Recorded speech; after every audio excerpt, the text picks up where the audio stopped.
reliable starting lineup if you get a look at their stats on the season. At the top, Reagan Ross, Lakin Whittington, freshman-sophomore combo. Ross had a goal most recently, against Lipscomb. She's got 2 goals in her first 4 college games.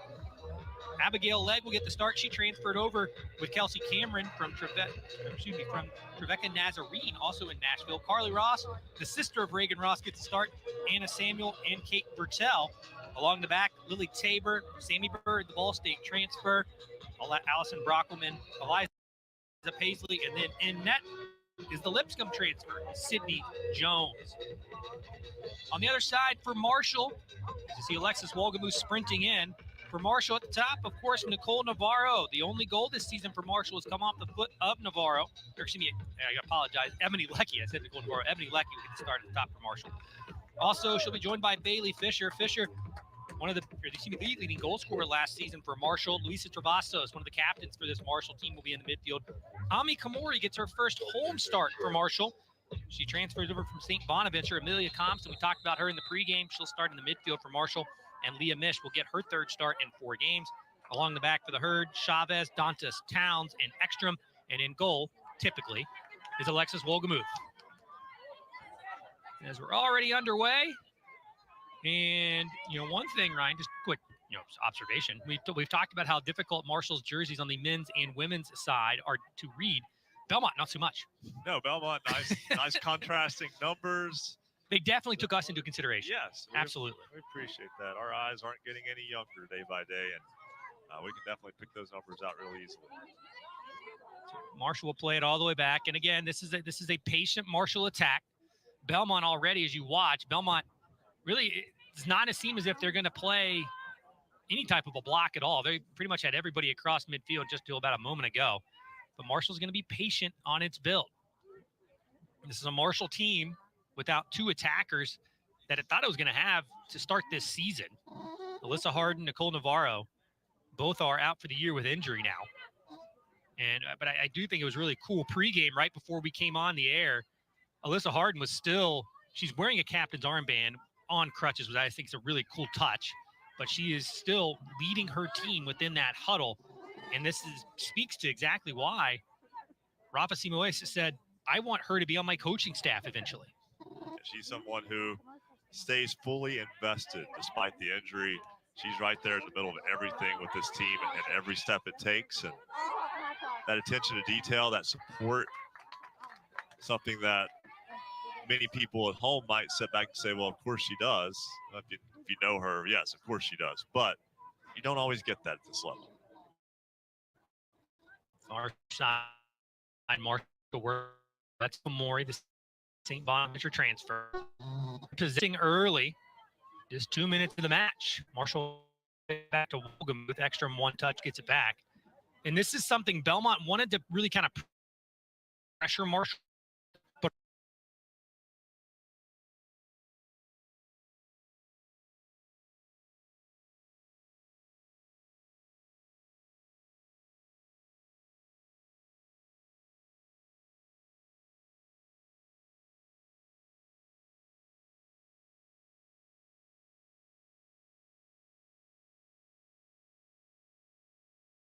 also wanted to see if they could get Marshall out of its zone, see what they could do to kind of force this Marshall team to make a mistake. Because of the way Marshall plays, that you've got to be able to force Marshall into a mistake if you really want to see an opportunity at net. It's what Dartmouth was able to do, and it's what Harvard was able to do against Marshall. That's a Harvard team, though. That's a team that one of the top teams. Call.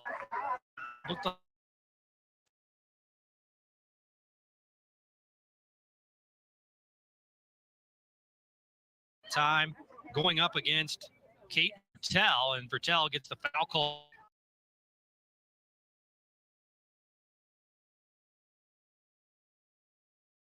Right around the field. So they have free kick now for the Bruins.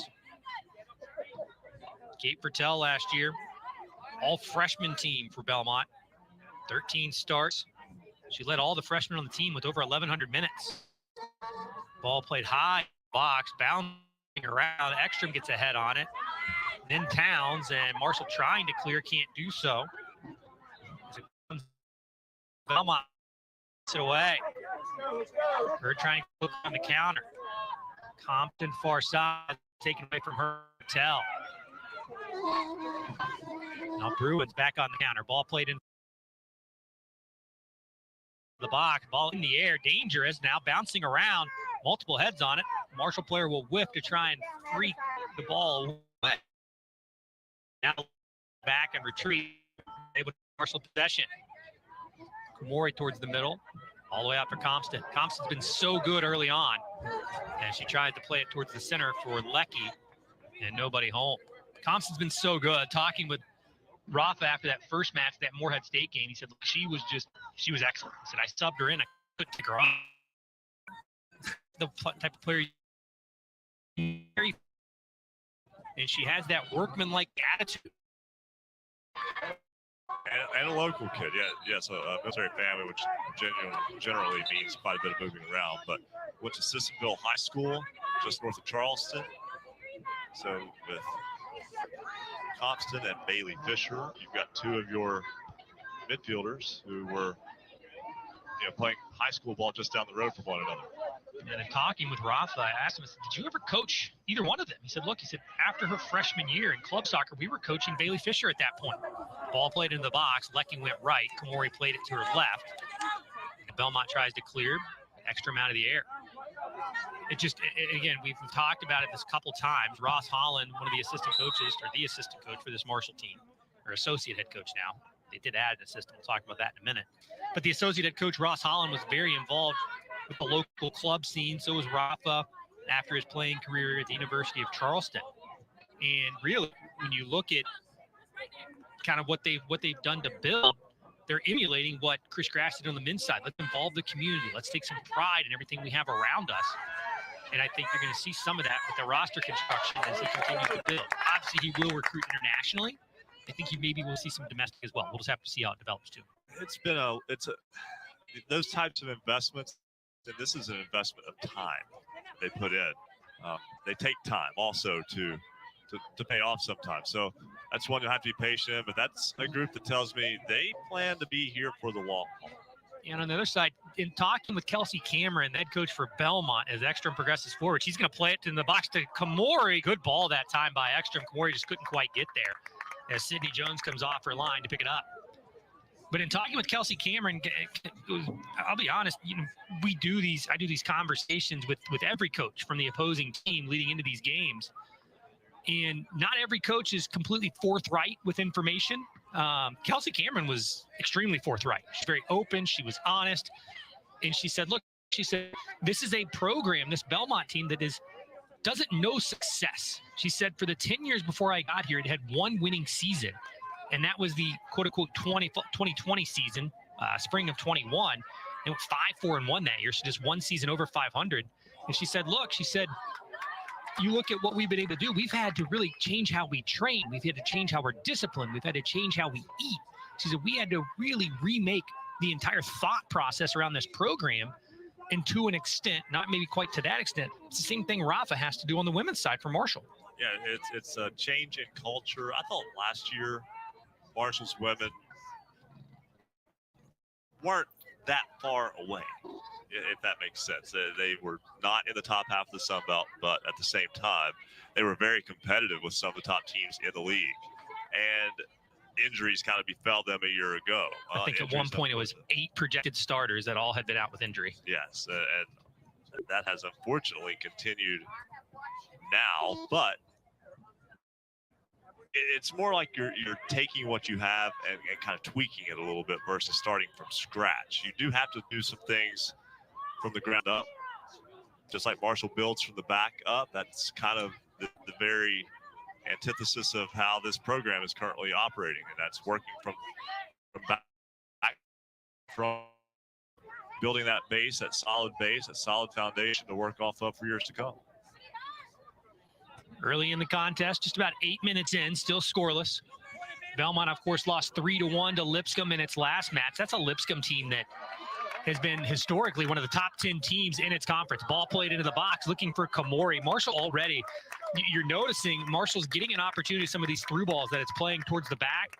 Only 3 on the back that time. And I think Marshall's recognizing that and attacking maybe a little bit more than what we saw against Harvard. Early on, Marshall kind of was trying to maybe advance the ball on the left side. They found more success advancing on the near side and crossing through. There have been a couple of opportunities there. You can kind of see the play open up. Haven't been able to make that final connection though. Yeah, Marshall loved to use that far side last year with Abby Hugh playing that wing. This year you've got on the near side. And obviously it's a different mindset, different coaching style. You got Bailey Fisher, one of Marshall's really better offensive players, playing on that near side too. But this is what you'll see as well, as you see Madison Towns, who starts on that back line for Marshall, is advanced all the way up to the front of the offensive attack now. As a collision right at midfield, Travasos that time collides. As she collides with Reagan Ross, sends Ross to the pitch. Travasos called for the foul. Take another look at it. Travasos already with 2 yellows on the ear, so got to be careful. It was just, it looks like it's just kind of a carryover, but nonetheless, foul's called. Free kick now for the Bruins. Ball played into the box, extra out of the air. Ball bouncing around, right foot strike that time. Comes from Ross, the freshman from Lewis Center, Ohio Olentangy High School. Sends it just above the net, and it'll be a goal kick for Marshall. In talking with Kelsey Cameron yesterday, I asked her, she's someone I talked to that she's got a Parma, Ohio phone number, played at the University of Kentucky. Said, you got a pretty good section that's going to come down. She said, yeah. She said, I think her mom is she's a soccer mom that travels, which I think is a lot that happens with a lot of kids as they grow up. The parents just constantly travel. And she said, we have a lot of players from the state of Ohio. We've got one from Virginia. She said, all those family members are going to be at the match. She said, we'll probably have a pretty good contingent. Ball headed out near side. It'll be a throw now for the Thundering Herd. Parma up in the greater Cleveland area. So still about 4 or 5 hours from here, but it's a lot closer here than what it is to Nashville. Talking about that Lipscomb game for Belmont. It's titled The Battle of the Boulevard. It's pretty much been dominated by Lipscomb about the last 10 years. Members of this coaching staff also from Lipscomb as well. And of course, Kelsey Cameron, she's been in Nashville. Now, while she hasn't been at Belmont, just her second year this season, 3-9-7 last year. She was at Trevecca Nazarene prior. She was also a school in Nashville. She's 50, 37, and 18 there. Led it to its first 2 Division II regional rankings in program history, including a 6-week stretch at number 8 in 2022. So this is a team that prior to her arrival, she was an assistant at Lipscomb. So I think it's safe to say at this point, Nashville's home. Hey, exactly. It's much like Rafa, quite frankly, the entire men's coaching staff made their way to West Virginia while in college, never left. Left-footed corner kick from Carly Ross into the box, bouncing around and cleared away. Ball bouncing towards midfield. There's Compton just trying to get possession and bounces off the head, and now will try and do so. Plays the ball up ahead for Marshall. Thundering Herd trying to play along that far side touchline, and it rolls out. And it'll be a throw in now for the Bruins.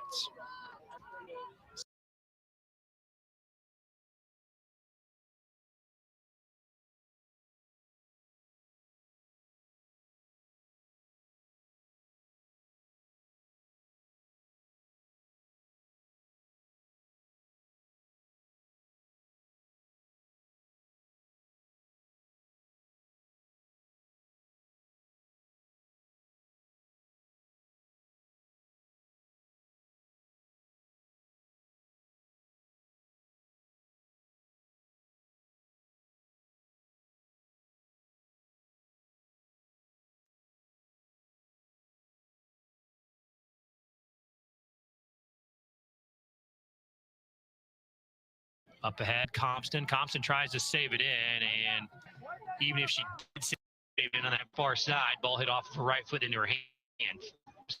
Still going to throw far touchline for Belmont. Belmont, as you mentioned, has lost 2 consecutive matches. Last out that 3-1 loss to Lipscomb. If you just look at the stat sheet alone, though, 11 shots, 6 on goal for Belmont in that loss. It created opportunities. Sometimes the quality of opportunity might not be there, but they gave themselves chances. And that, to me, says, hey, we're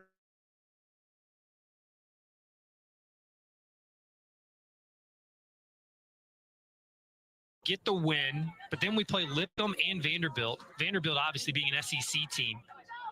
She said we lost to them 2-0 last year, 5-0 this year, so that's a little bit disheartening. She said, but at the same time, we're still mixing in newcomers. She said we have to encourage them. We have to point out what we did well. We have to really kind of push that direction, because if we don't, then you get down on yourself. And she's like, with these newcomers, we've just got to be able to point to the positives for the team. Ball goes out near side, throw for Belmont. It's a youth transition. And again, we mentioned the fact that they're going to have some adjustments with this youth transition and with the way they just train and recover just based on the program. She said, look, she knows I know a lot about this team, about this program. Her husband was on staff previously. And she said, we just need to change the mentality.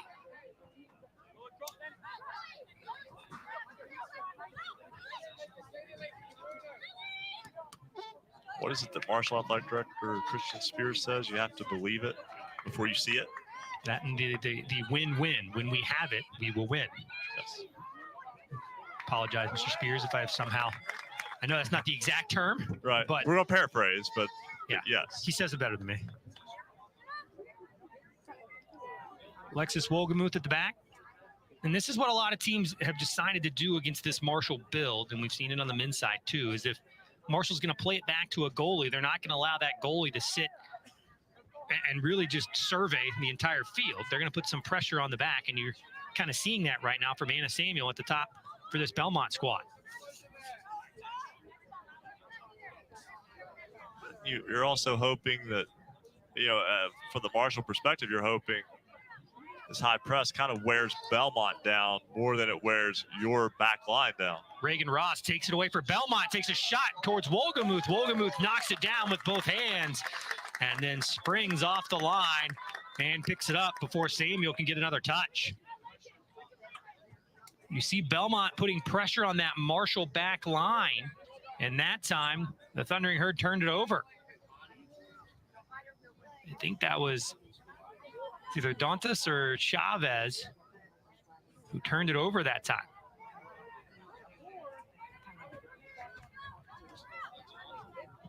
Now Marshall trying to play it up ahead, looking for Compton. Compton just in a sprinting match that time with Brockelman, but Jones comes off her line and picks it up.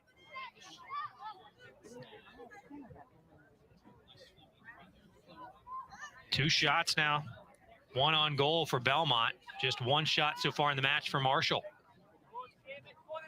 Now Marshall's going to go with the high press.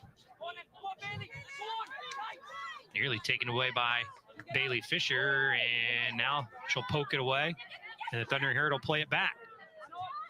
Ekstrom with some pressure, and she's going to have to be careful as you can really see Belmont pushing a lot of players forward now. It's interesting how that played out. Marshall was pressuring Belmont deep in its back line. Marshall got possession and immediately went all the way back to the keeper with it. Bailey Fisher nearly takes it away, and Belmont continues to possess. You can see, I think early, Marshall had some gaps that it was able to exploit with some through balls, and right now, it appears as if Belmont has really kind of closed down those gaps. This has become a little bit choppier in that, Marshall's been maybe trying to play the long ball a little bit more often than try to connect from back to front. And a lot of that's because of the defense of Belmont. Give the Bruins all the credit for that. Lecky gets a hold that time of the back of Abigail Legg, and that'll be a free kick now for Belmont. Legg, as I mentioned, transferred over. This is her 6th year of eligibility. Transferred over from Trevecca Nazarene. She had 12 goals in 4 years while playing for Kelsey Cameron, had 63 games at Trevecca Nazarene. She was 3-time All-Conference there as well. Free kick will be taken by Lily Tabor. Chips it into the 18-yard box, headed away by Ekstrom. That is a benefit for Marshall along the back. Had it last year, too, with Regina Fiabema. The height to have of that backline player like Ekstrom at 5'10" just allows you to win balls in the air. Leah Fursden will come on. First moment of the match for Belmont.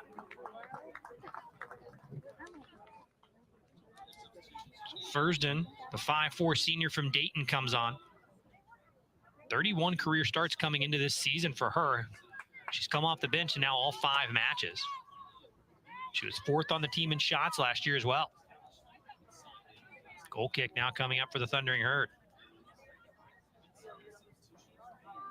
Belmont picked to finish 7th this year in the Missouri Valley. Missouri State, the Bears, were number 1. 7 first place votes for them. Drake was number 2. 3rd was the University of Illinois, Chicago. Far side, Thundering Herd possessing, trying to continue possession. Now Compton in the middle of the field. You see Compton, if you watch her at a match, just never stops moving. And that's what you want to see in really an offensive build like this, where you've got to find the gaps, you've got to find the holes, and you've got to be really intelligent in space. Marshall tries to poke it on the far side and loses it. As right now, Belmont kind of attacking that far side for the Herd.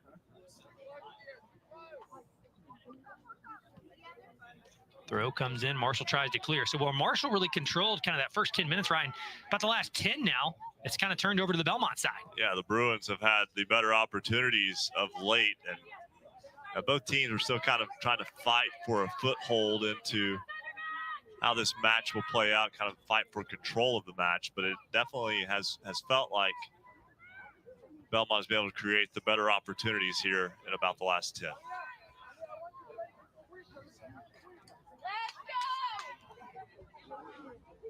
Marshall will now try and just get back to its build. It's Belmont really pushing everyone forward. Every player within about 60 yards of its attacking area.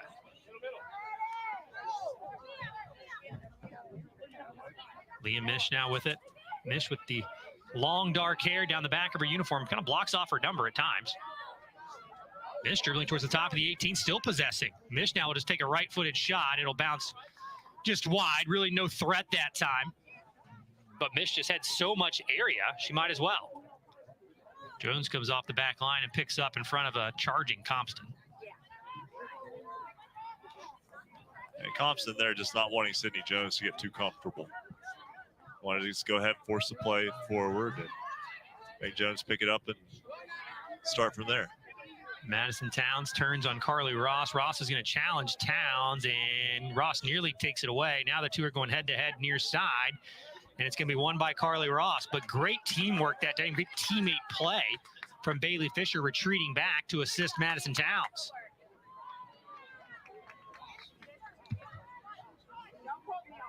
Far side, Thundering Herd possessing. Now right into the center for Travasos. Travasos, one of the captains for this Marshall squad. Her and Kaisa Ekstrom both sharing the captain's armbands on the field. Of course, Alyssa Hard's got the captain's armband off the field. Harden injured before the first match against Morehead State. Just in training, tore the ACL, out for the year. She was described to me last year as an Energizer bunny, just never stopped working. And that was a pretty accurate description of what you see from Alyssa Harden, but unfortunately you won't see it this year. Marshall just trying to get some open area as Travasos' pass is taken away. Ball played in towards the top of the 18 as the flag goes up far side. And Leah Fursden, the senior from Dayton, is called offside. So 2 shots apiece thus far in the match. 3 fouls on Marshall, 1 on Belmont. Only shot on goal came from the Bruins. But Alexis Wolgemuth was up to the task.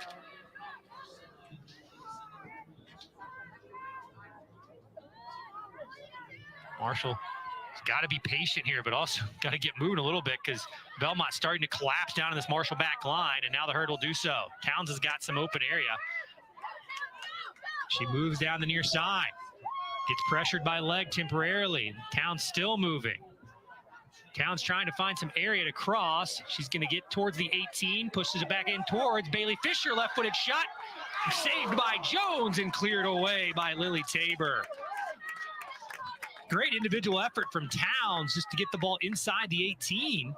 And then Fisher with a shot, and Marshall nearly had a rebound opportunity, but good defending by Tabor. Hurd still building. Fisher now open area again. Fisher right foot and deflected away again by Sydney Jones. Jones diving to her left, and now Belmont will clear. Fisher getting both shots on goal that time. Sydney Jones up to the task. Her 13th and 14th save of the year. Two well-struck attempts off the foot of Fisher. It looked like the first one might find Lecky off the rebound, but good defending by the Bruins deep in their own box. And I think that's what Marshall's going to have to concentrate on right now. Is you saw there Belmont pushing. And as soon as you can get into some green grass, some players are going to make some individual runs at this point. Far side, Fursden runs it down. Fursden doesn't have much help, though, and it's just going to be poked away far side that time by, I believe that's Dantas. You take a look, just a sprawling dive to the left. As Fisher, she's a goal scorer. She knows when she's got some area where to go with the ball.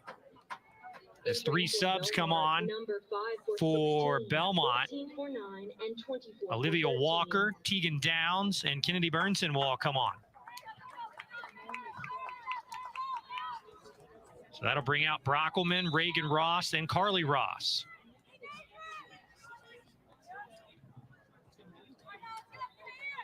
Ball goes out along the inline, and it will be a goal kick for the Thundering Herd with 19 and a half minutes to go in the first. So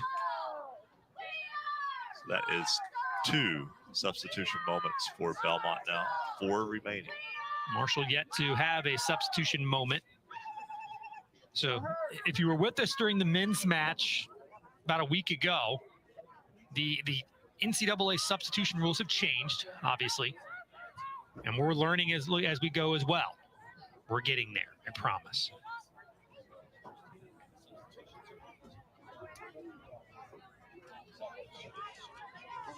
Chavez will play it up ahead. There's Compton, and Marshall continues to try and do that. But I think an adjustment you could see at some point is you saw it start to build there. If Compton can possess that, Komori's making a run towards the center of the pitch. If Marshall can play it to Komori, it probably really increases the build for the Thundering Herd. You can see exactly what you said. You can see kind of what Marshall's trying to do. They haven't been able to execute it just yet, but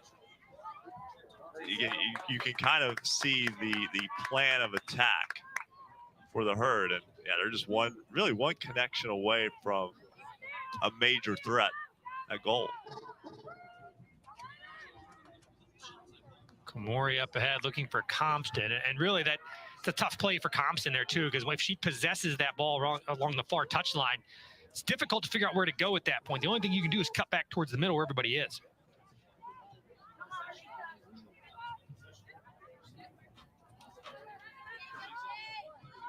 Ball bouncing far side. There's Komori. Komori, the 5'1" junior from Japan. Now Marshall again trying to play it far side for Compton. Compton full sprint. Lily Tabor is going to get there and just sends it out far touchline. And gave the throw to the Bruins. The head referee, Kyle Mouse, says that ball went off of Compton before it went out of play. I was going to actually commend Compton for jumping over that one, but because I didn't see the contact, and now it's going to be overruled, I believe. No, the ball was put back in play, and a very similar type play happened. And I'm crossing over sports, but as now card comes out, is this going to go to Amelia Compton? So her first yellow. I'm going to cross over sports here, but the reference here is ball don't lie, Rasheed Wallace, end quote. As the quick restart, and our head referee basically didn't whistle it into play. He just put both his arms out like, guys, not ready yet. Hold on. Yeah, Marshall's side was ready to roll.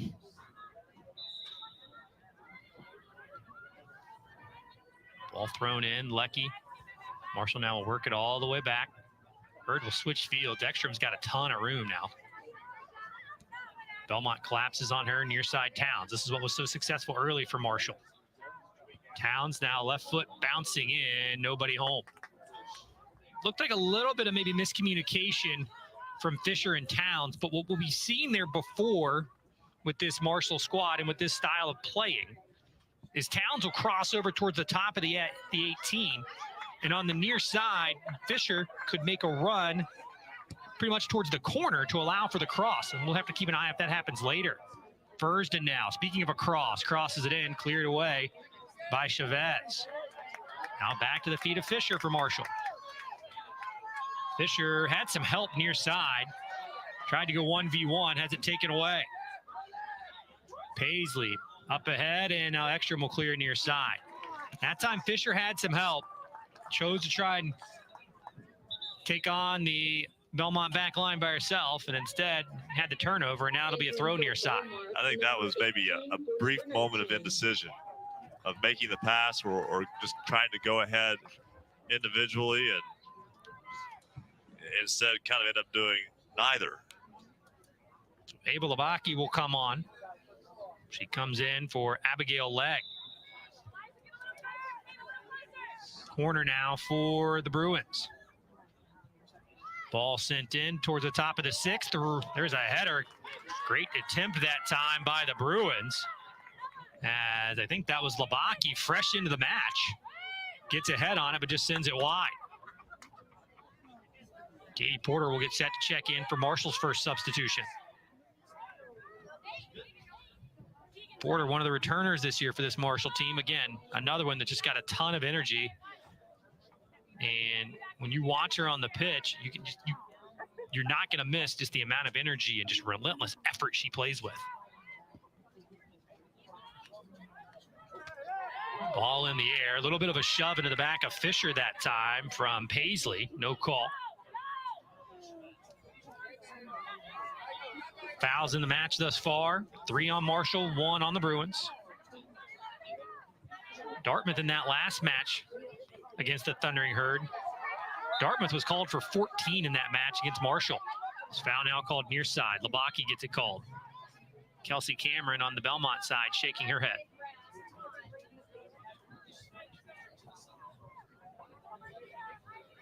Overcast day today in Huntington after, what do we call that? On and off, we'll call it, I guess. Scattered storms throughout the day yesterday. Around the 1 o'clock hour, some storms moved through. And then right around 5:30 during the Marshall football game against Stony Brook, more showers rolled through. Right around, I think what they called it officially, about a 2-hour rain delay. I guess hour and a half. It was a lightning delay. Lightning delay. Weather. We'll just go that. Yeah. All encompassing. Yes. Far side, great tackle that time. As Dantas is able to clear it far side, and that'll bring on the first Marshall substitution of the day. As Katie Porter will come on. Wagner Towson will also come on for Lakin Whittington for Belmont, as Katie Porter will sub on for Amelia Compton. That's already 4 moments for Belmont. Just 2 remaining. Bouncing ball far side, off of Porter, another throw.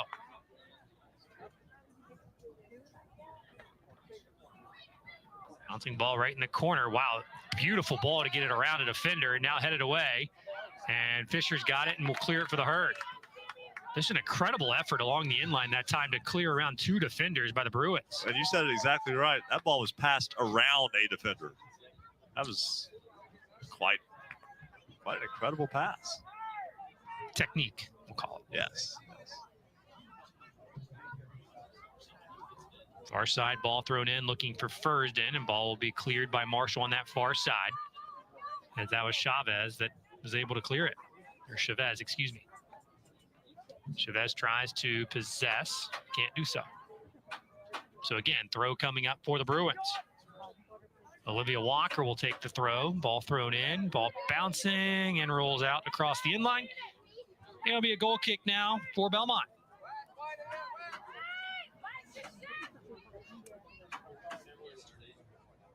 I felt like Marshall controlled the early portion. Belmont controlled kind of the middle portion of this half. And quite frankly, the last few moments, Belmont's had it deep in Marshall territory, but at the same time, it feels like it's been a little more back and forth. Towns near side. Towns really helped Marshall mount its really biggest offensive threat so far. She made an individual effort about 60 yards down the pitch and set the herd up for a couple shots. Both were saved by Sydney Jones, but they were very quality opportunities for Marshall off the foot of Bailey Fisher.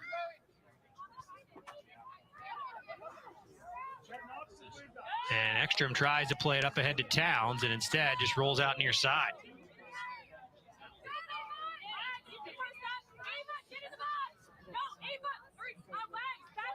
Kelsey Cameron coaching near side, waving her players into position. As Belmont possesses an arm in the back that time, Bailey Fisher with an arm into Leah Fursden. Belmont pushing up pretty much everybody within about 40-ish yards of the net. And now will advance even more forward with 10:40 to go in the first. Free kick coming from the near side for Lily Tabor, the sophomore from Brookfield, Wisconsin.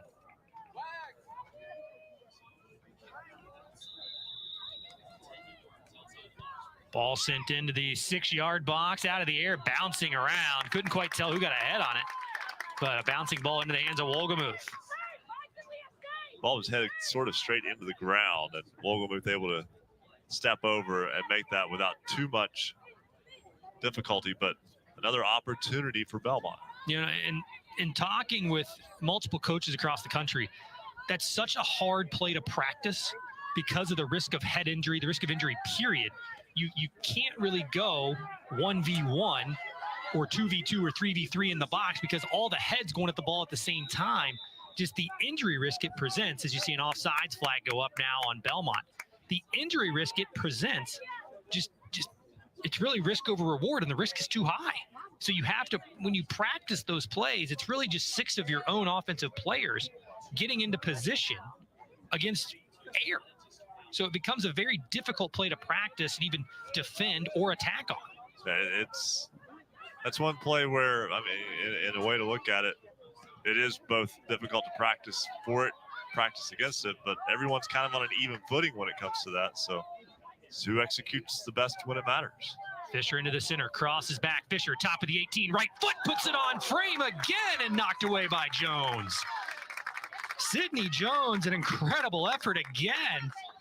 And she's seen enough of Bailey Fisher. Yeah, Fisher will fire it from distance, and twice well struck from outside the box. Balls that looked to be destined for the net, but Jones able to knock them out of the way. 8 goals allowed coming into the match for Jones. She had 12 saves coming into the game, but she's already up to 15 now. Fisher from the corner sends the cross into the 6-yard box. Travassos tried to get there, and I don't think she did. Or excuse me, that was Chavez. See Fisher, she freed up some room at the top of the 18 just in Marshall's build, and it was a really pretty build for Marshall as the herd was able to put together some passes. And Fisher sent it towards net, just wasn't able to put it past Jones. And again, the official slows down pace again as Belmont tried to go on the quick restart. Marshall will bring in a substitution, as that's Brooklyn McComas, as she will come on, I believe, for Fernanda Dantas, excuse me. So McComas comes on for Dantas. McComas started in that first game of the year for Marshall. 5'4" freshman from Monroe, Ohio. There's Travassos possessing. Pretty ball handling that time, and Belmont just won't allow her to keep possession, though. Ball played up ahead, bouncing, and right to the feet of Ekstrom. So there's Chavez with the ball at her feet. Chavez plays it right in the middle for Leckie. Leckie loses possession, but it's to the feet of Kamori. Kamori to Mish. Mish man on that time and taken away by Belmont. You can see the starters for Marshall, just some substitutions coming on. A couple moments already for the Thundering Herd. 4 on the side for Belmont.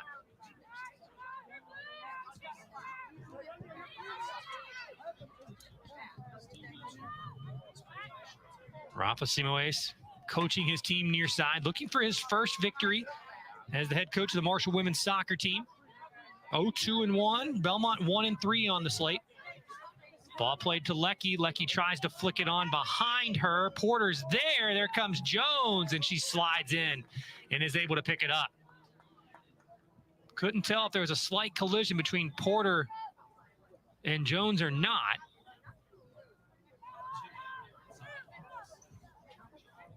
More substitutions coming on for Belmont in just a second. Ball high in the air. Played out of the air by the Thundering Herd. And cleared far side.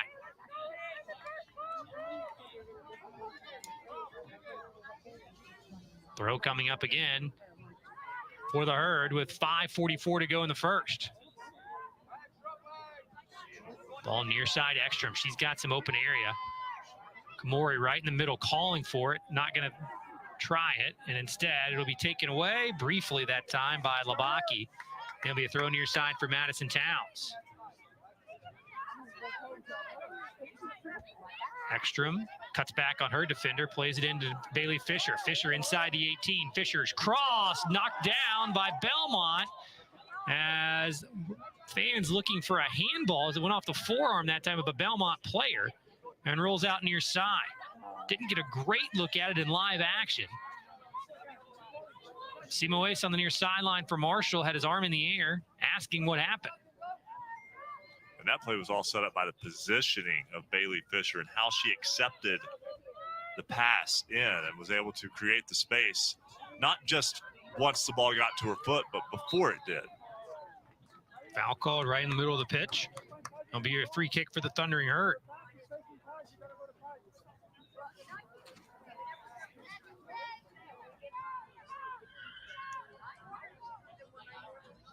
So Marshall, just the normal gamesmanship. To be honest, the foul I think was called about 5 yards back there. But either way, it's normal gamesmanship within the game of soccer. As the free kick will be approached by both Kamori and Leah Mish, it looks like. Feels like every inch of ground you can get until the referee tells you no more. Yeah, you'll notice it on throws. You'll notice it on pretty much everything.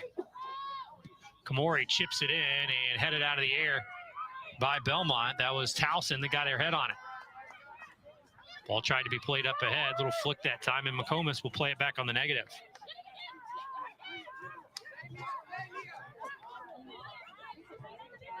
Marshall's just going to be as patient as it can. Comas again, just taking her time.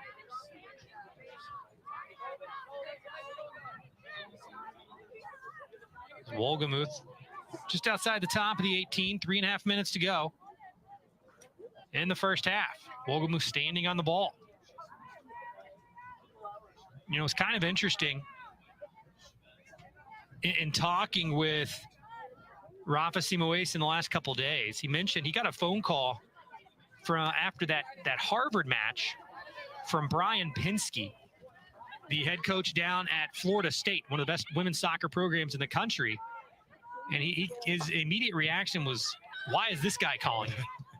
And he said when he talked to him, the response was that he was watching the game. Pinsky was watching his match because he found it interesting. And he said, wait, you're at Florida State and you found a Marshall-Harvard game interesting. But the connection doesn't just go there. Pinsky, he was a women's assistant coach before he became, or a men's assistant coach before he became a women's head coach at Maryland. So they share similar paths. And I think Pinsky just has a little bit of interest in kind of how Rafa's career progresses from here. The college soccer world is a small one. It's much smaller than it may seem, coast to coast.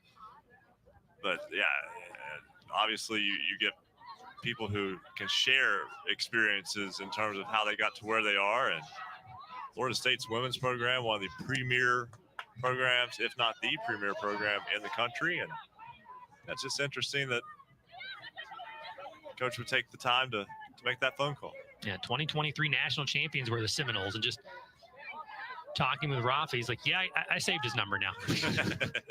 Travasso's top of the 18, trying to work around the official and a Bruin. And instead, now Marshall's just going to try and keep its build going in the offensive zone. Every offensive player, with the exception of Wolgemuth, the keeper, across midfield now for the Herd. Fisher, top of the 18, plays it back for Travassos. Travassos missed near side. She's got some area. Mish trying to go into the 18, Will to Towns. Towns, right-footed cross, just a mistouch that time. The cross rolls right into the arms of Jones. She quote-unquote L'd off the foot that time. I think that was supposed to be a cross, and just a mishit. Goes right to the keeper for Belmont. All bouncing in the air. McComas, arms in the back that time. No foul called. As McComas possesses, plays up ahead for Kamori with a minute to go in the first. Katie Porter, after she's subbed in far side, and the ball goes off of the Herd. And it'll be a throw now for the Bruins. A couple substitutions coming on. Caitlin Elliott and Anai Garcia will check in for Belmont. Garcia, 5'3" freshman from Fallbrook, California. On her bio, it listed she loves to be outside. She's from California. I hope so. 20 seconds to go in the first. Marshall seeing if he can mount one last attack as it ticks down to 12. And I think the Herd's going to be content with going to the half. A scoreless tie. Ball in the air, 5 seconds to go. Herd still trying to gain possession. And that's how the first half's going to end. Both sides with some quality chances in the first. 7 shots for Marshall, 4 on goal. Bailey Fisher really leading this Marshall offensive attack.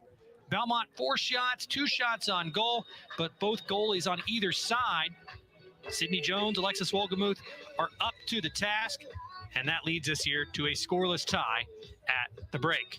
0-0, 0-0, zilch, whatever way you prefer. We're going to head to break. Marshall Women's Soccer is coming back right here on ESPN+. I'm Jordan Heidema, and soccer is just one part of my story. Jordan outside of soccer is a little bit different than Jordan in soccer. I have moments where I can be silly, I have moments where I can be serious, and you definitely get a sneak peek into who I am with what I wear. Off field, I mean, like street style, baggy stuff. I don't think there's like a gender in clothes. Whatever you feel confident in, go rock it. TJ Maxx. Maxx what makes you, you. Oh, look at that jet stream. Weather. Oh, boy. Yep, they're calling it an atmospheric river. It is coming down. Oh, flood warning in Louisiana. Are they obsessed? Oh, yeah. The stuff they do on the green screen, unbelievable. They said 10% chance of rain. Seems more like 40% to me. Nope. It has nothing to do with the dew point. Progressive can't save you from becoming your parents, but we can save you money when you bundle home and auto with us. What are those, cumulus clouds? If I was to describe this sandwich in one word, I would say magical. Hi, this is Jamor, and the little thing that I love about the Chick-fil-A honey pepper pimento chicken sandwich is that extra oomph. I go back and forth from the spicy filet to the original filet. Personally, I get into the sweetness of the honey. That's what hits first. Then you have the extra kick from the spicy filet, and then you also have the spice of the jalapeno peppers. The combination alone takes it over the top. It's award-winning in my mind. Real customer paid for their testimonial. Welcome to Nada Yada Island. Things started off great, but once the new wore off, They changed. in the beginning, I got gifts like a phone. And then next thing you know, it's like I'm invisible. So I switched up and got me a new phone carrier. Don't put up with wireless yada yada. Now with Metro Flex, new and existing customers are treated the same. Free 5G phones when you join, same deals as new customers when you stay. Only at Metro. World, the time has come to Push the button. World, the time has come to Push the button.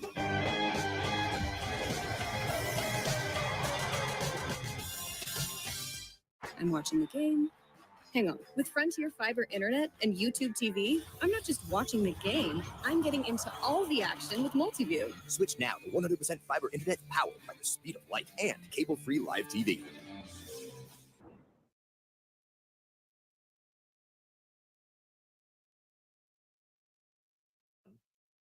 Welcome back into the broadcast. Bobby Eddings joined alongside, by Marshall women's soccer coach Rafa Simoes as we get set with the halftime show here today. Halftime between Marshall and Belmont. And Coach, you and I have talked a couple different times. It's the pattern of threes. You said your team really has to see kind of that three-step mindset to understand the way you want to play. What have you seen throughout the first couple matches in terms of the way your team has adapted to your style? I mean, first of all, Bobby, I want to appreciate you. I have coaches from overseas in my family that appreciated how you're trying to say my last name as well, Simoes. So now everybody's calling me Simoes, but Simoes. But it's hard pronunciation. But everybody's been watching from all over the game, so that's good. Second, if you watch how we were playing against Delaware, such a new team, 19 players, and then you see us against Dartmouth and Harvard.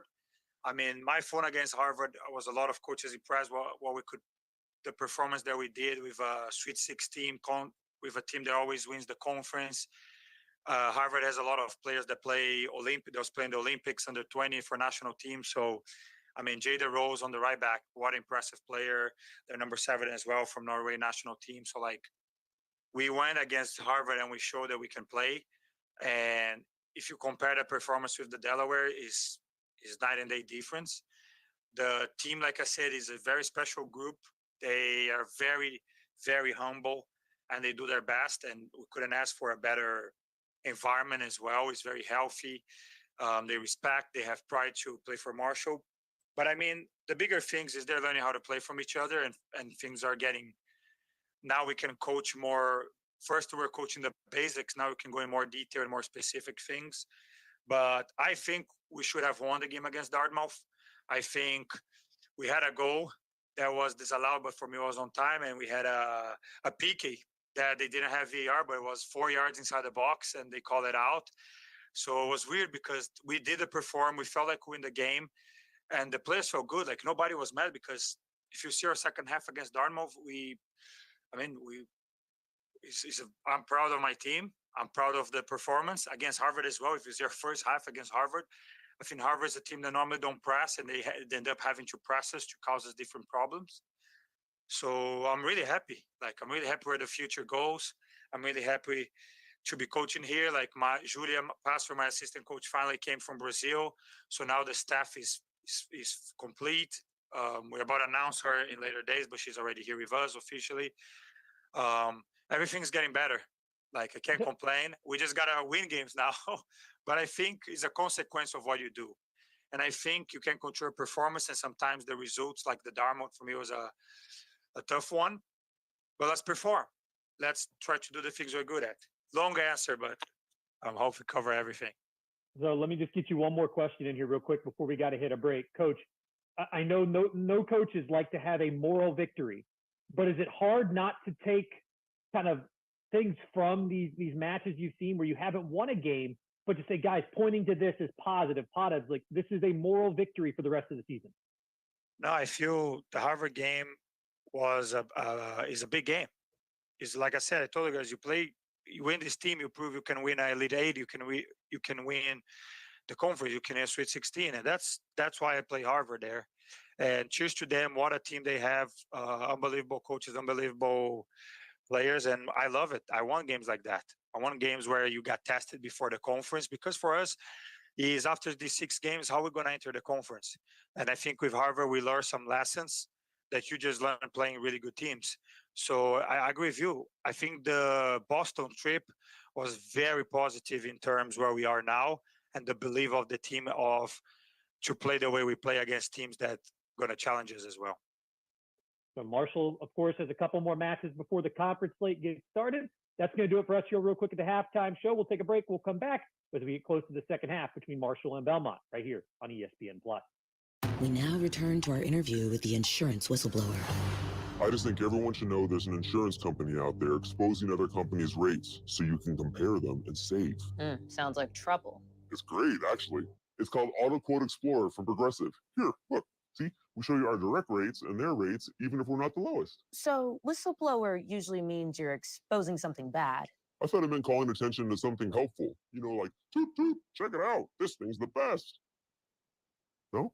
Jordan outside of soccer is a little bit different than Jordan in soccer. You definitely get a sneak peek into who I am with what I wear. Whatever you feel confident in, go rock it. TJ Maxx. Maxx what makes you, you. Jersey Mike's freshly slices it right in front of you. The authentic Jersey way. You can't fake that.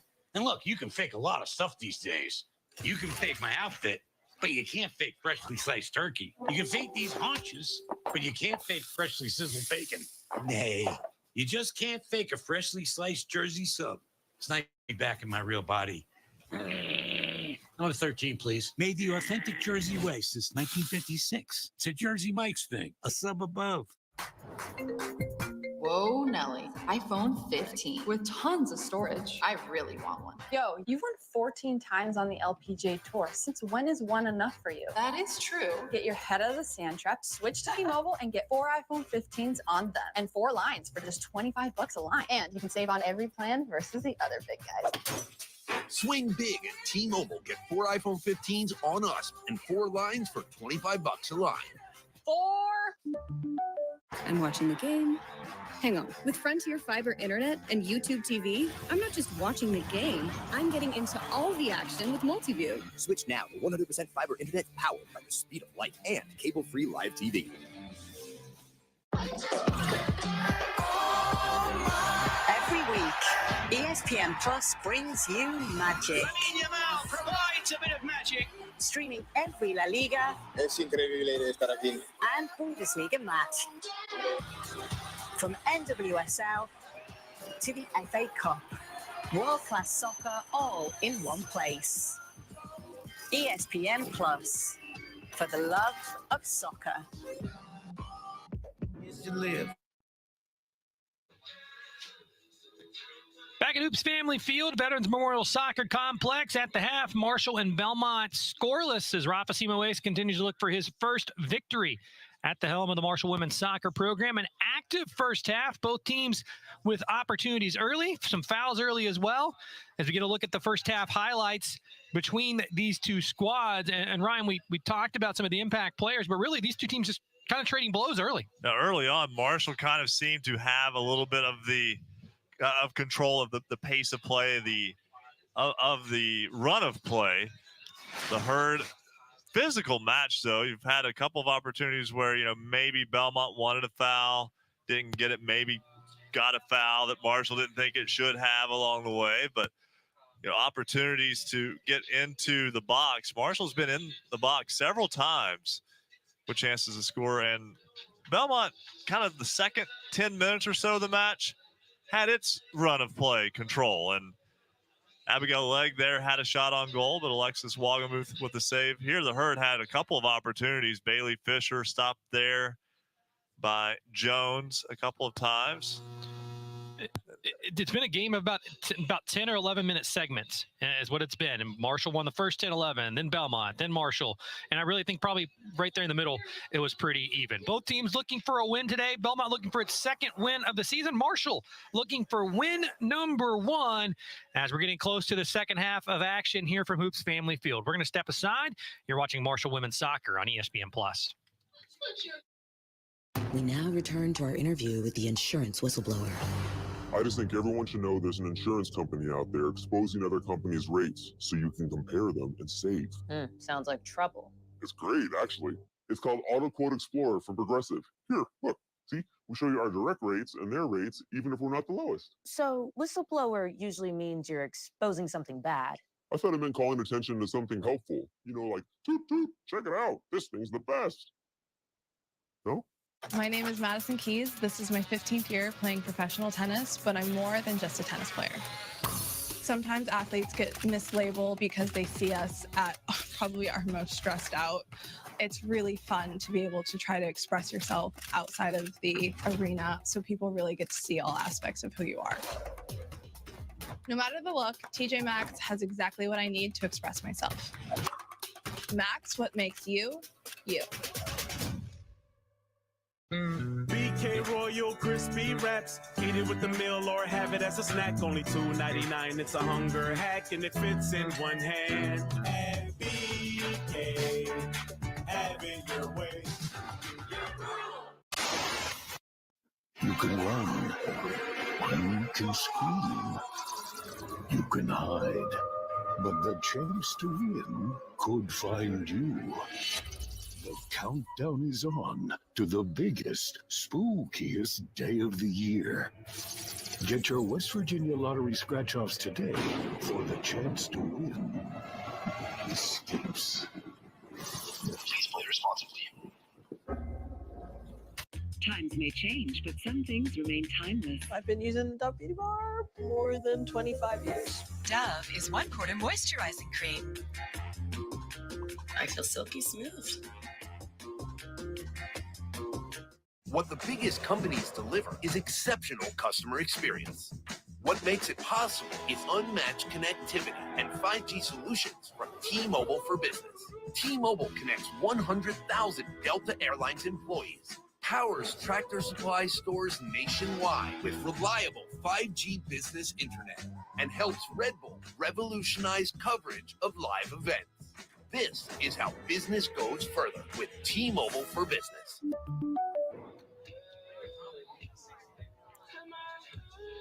Back at Veterans Memorial Soccer Complex, Hoops Family Field. The Belmont Bruins are in town today to take on the Marshall Women's Soccer Club. Scoreless at the half as you get a look at the first half stats between these two.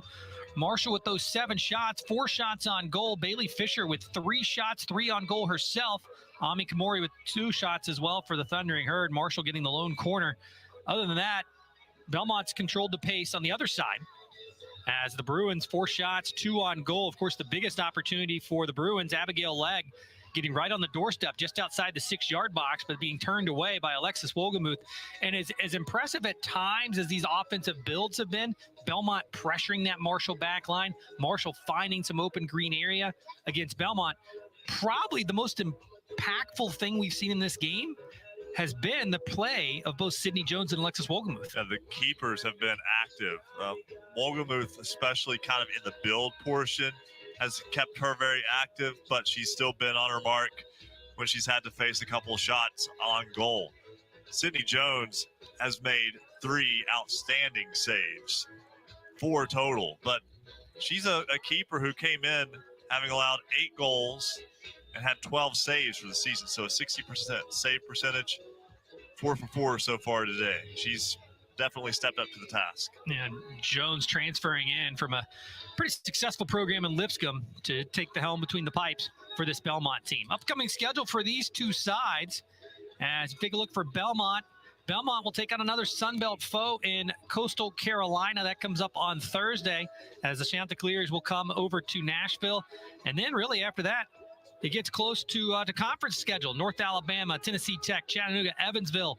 Belmont, though, going to stay relatively local for them for the majority of its schedule, as you've also seen with Vanderbilt and Lipscomb here recently. On the other side for Marshall, Thundering Herd has a rivalry matchup coming up later on this week, does the Herd, as Marshall will go to Ohio University. That comes up on Thursday before coming back home to take on the Sycamores of Indiana State. That's a return game from last year when Marshall went up to the state of Indiana to play the Sycamores. After that, Marshall's on the road for 3 weeks as the Herd will go to Georgia State and Texas State, its first 2 Sunbelt matchups before welcoming in the Troy Trojans back to Huntington on the 29th. So upcoming schedule, Marshall would love to go into that rivalry matchup with Ohio University with a win. And it's interesting in talking with Rafa Simoes, this is a man who I've talked about. He believes in the rule of 3. You have to do everything 3 times before you really understand and truly get it. He talked about that in the preseason. He talked about that when I talked to him on Friday. And I asked him, I said, where did you learn that? Like, where did you learn it? Where did you adopt it? Is it a family thing? He said he went to school. He went to graduate school at Ohio University. So OU, that's where this all comes full circle. I was getting there. And basically he said he got his master's degree in phys ed and coaching. And he read a study about the theory of three, about how it produces such a high level of performance. And he's like, hey, I've adopted it since then, and I've just run with it. There are a lot of theories that are out there, and honestly, most of them are correct. It all boils down to the talent level you're working on with. them than we care to do. Right, but we're lazy. Maybe, but the mindset is the same, though. It's that, certain things will ring true to certain coaches and players in a more sense like, oh, that makes absolute sense. And they kind of understand the depth of what those numbers and what the theory is saying and are able to do something with it. Sometimes you pick one, you like it, and you go with it.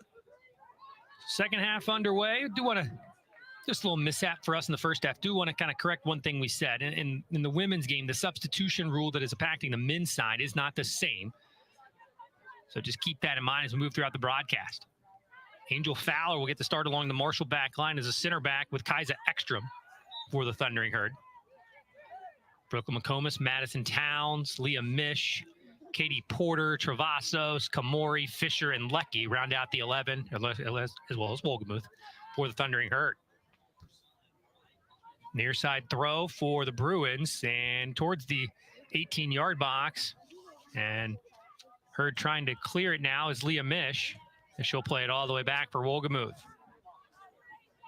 Wolgemuth, anytime she does anything athletic, it shouldn't really shock you. Four-sport athlete in high school. Tennis player, basketball player, soccer player, and football. And she did a little bit of everything when she was in high school down in Lincolnton, North Carolina. Four-time state champion tennis player. A 21-point-per-game basketball scorer. We're not talking about just being on the team. Right, not just a letter winner. No. And you like to see that, not just from a standpoint of, wow, that's an incredible athlete all around, but you don't take yourself out of anything. You don't over-specialize at too young of an age. You just go and enjoy it, enjoy being a kid, enjoy playing every sport. When it's that sports season, you pick the ball up and go with it. Marshall goes over the top for Porter, and offside flag comes up. And here's the thing, I think, being someone myself who's got two small kids themselves and already at 6 years old right now, we've got softball practice 3 nights a week. It's very difficult to specialize in a sport, or to not specialize in a sport at this age. So these players that can pick up a sport and run with it and be successful at a high level in multiple sports is a pretty impressive, accomplishment in its own right. It absolutely is. And there are a lot of kids who are capable of that. But, to me, you learn a lot by doing that. It's not just the skill of the sport. It's also your time management skills, because you have to work on yourself when you take care of things with school. You got to take care of your body as well. You have to. You absolutely can't get away with not. So I think there's just more to it than simply being active in the other sports. Also, you train different muscles of the body. Belmont free kick into the box, knocked around. Couple legs go up to try and clear it and also send it towards net. And Belmont continues to possess. Ball into the box now and knocked away by Fowler as she comes on and immediately makes her presence felt just 3 minutes into the second half. Ball saved in far side by Marshall. That was Lecky. But Belmont keeps possession. And here's a thought, by the way, and just in terms of multiple sport athletes, and something that I don't necessarily know that has been super tested. John Reese Plumley, maybe at UCF, was the one that comes to mind quickly. NIL-wise, do you get NIL deals, for both sports? I think that's one thing that hasn't really come up and been at the forefront yet. But I'd be interested to see how that plays out, just with the way the college sports landscape has really developed over the years. Well, as of right now, you can only play at the same school. You can't play one sport at one school, another sport at another. So I have to think that the NIL deal will just be your best overall deal, regardless of how that works out. But you bring up a good point, because the way the rules have changed over the recent years and the landscape has changed. Are we going to stay so strong on the student side of student athlete? I don't know. We seem to be shifting in a different direction. Lecky far side for Marshall, as the Northern Ireland native was trying to just keep possession. Again, she's got the only goal on the season for Marshall. coming in that first match against Morehead State. So the Herd now has gone 6 straight halves without a goal.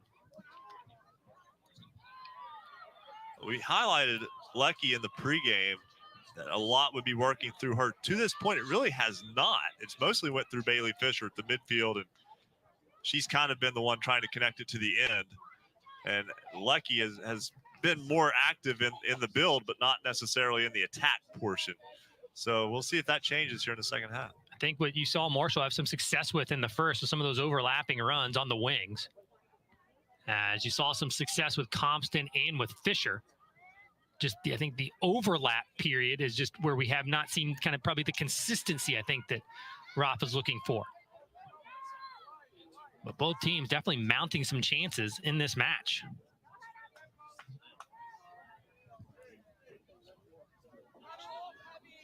Wolgemuth on the back. We'll play it far side. And just, you kind of see the confidence you have to play with your Marshall, and just the way that Wolgemuth just had a defender bearing down on her from behind and still was able to put a pass on target. Fowler towards the center looking for Komori, bounces behind her, and it's cleared by Belmont far side. And we really saw this back build and what it can do on the men's side. With Marshall, you look back at 2019, made it to the round of 16, lost at the University of Washington. Then 2020, which was played in the spring of 2021, winning the Men's College Cup National Championship. And seeing how that played out and how Oliver Simmel was able to handle play from the keeper position. And now you see the women playing a similar style this year at Marshall. Komori to Fisher, she rolls it behind her, and it'll be taken away by Belmont. And it was interesting just talking with Coach Chris Grassi today on the Marshall men's side. Of course, Rafa Simoes played for and was an assistant coach for Chris Grassi. So he adopted a lot of the same principles. And talking with Chris today, as Marshall bounces it then towards the top of the 18, Porter chips it over the head of a defender. There's Komori, right foot, sends it over the net. And it'll be a goal kick, or actually a corner kick now for the Thundering Herd.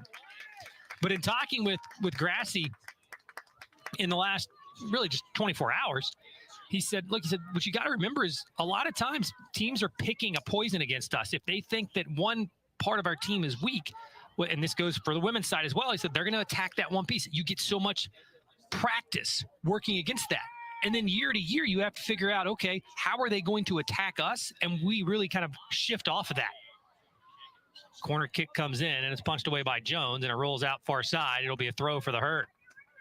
You almost have to self-scout a little bit. Mm-hmm. And he mentioned that to me. He said, look, you have to be adaptable to different styles of play, because one year you might be good at one thing, and then you've got to shift your focus. The next year, you can't have the same focus from the prior year. You've got to adapt yourself to the next season. And he said, really, that's what you've got to be able to do. You've got to have to adjust and figure out different ways to play within the system that still allow you to be successful. There's that old adage, you take what the defense gives you. You want to be good enough that whatever the defense gives you, you turn into a successful attack. And to that point, as Marshall plays the ball back in the box again, the Herd's knocking on the door right now, just can't seem to go in the door. And I say that because it sounds overly simple, but the fact of the matter is it takes extra resources away to take away certain parts of your attack. So that creates opportunities elsewhere. If you're good enough to find them and do something with it, then you become that much more difficult to defend. Towns to Fisher, and Marshall turns it over. Herd, again, knocking right on that doorstep. And again, you say exactly what you said, and you simplify it, but that's exactly what Kelsey Cameron on the Belmont side told me. She said, look, we have these high ideas. And Rafa told me the same thing. He said, we have these high, big, complex ideas of what we want to happen. And he said, it's about just how do we simplify it? Fisher crosses in, headed towards the net by Porter, and it just deflects off her head and will roll across the near side touchline. It's a great cross by Fisher. But going back to the point, he said, look, it's just how do we take really complex, big ideas and simplify them down so that when they play, they can just react rather than think. And they said, when we can get to that point where we can just react to the flow of play, that's when we really see our teams operate at a high level.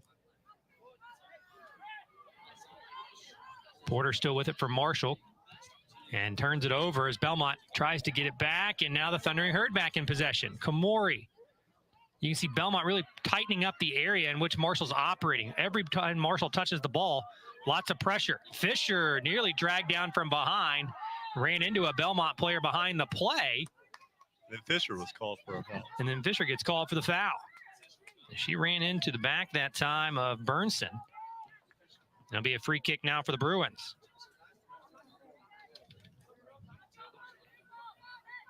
This has been a physical match. It has not been dirty. It's just been physical. And I think you're kind of seeing frustration start to build off of that. As you see our official come over to talk with Rafa Simoes. And now the bench will get a flag as assistant coach Ross Holland gets one. And he'll get booked for a card. I think I called a flag. Excuse me. Football was yesterday, Bobby. American football was yesterday. Yellow card comes up. And as you see Rafa have a conversation with Ross Holland. Marshall adding an assistant coach this week, Julia Pissarro. New assistant coach comes up from Brazil. That in addition to the official announcement of Dan O'Connor, the director of operations. So that's 2 cards in the match, both going on Marshall, one on Amelia Compton, one on the coaching staff for the Thundering Herd. Ball bouncing into the box, and off of her line comes Wolgamuth. Wolgamuth comes out and just picks it right up. And if you look, as Wolgamuth inside the 18-yard box, if you got a chance to watch that match against Dartmouth, Marshall felt very strongly that it should have had a penalty kick right before the end of the first half, as VAR was not available at Dartmouth. Marshall felt very strongly it was inside the box. That was not called. Marshall also felt there should have been more time on the clock. That was also not awarded to Marshall because of the fact that, again, VAR was not available to review the clock. And the clock ended up being a huge factor right there at the end of the half as Bailey Fisher put the ball in the back of the net, but just a couple of ticks after the clock ran out, Marshall felt there should have been at least 4 more seconds before that ball was put into play. Travassos, far side Fisher, Marshall, good build. Fisher inside the 18, tries to cut inside, a little bit of a missed touch that time, and then wraps her arm around the defender and is called for the foul.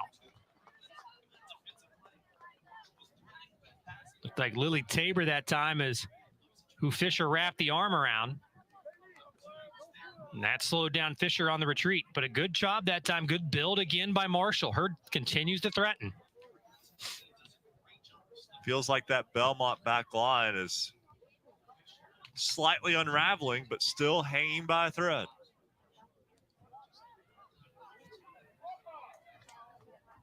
Far side, ball on the ground, and foul called. And it'll be a foul called on the far side on Belmont. And it'll be a free kick for Marshall.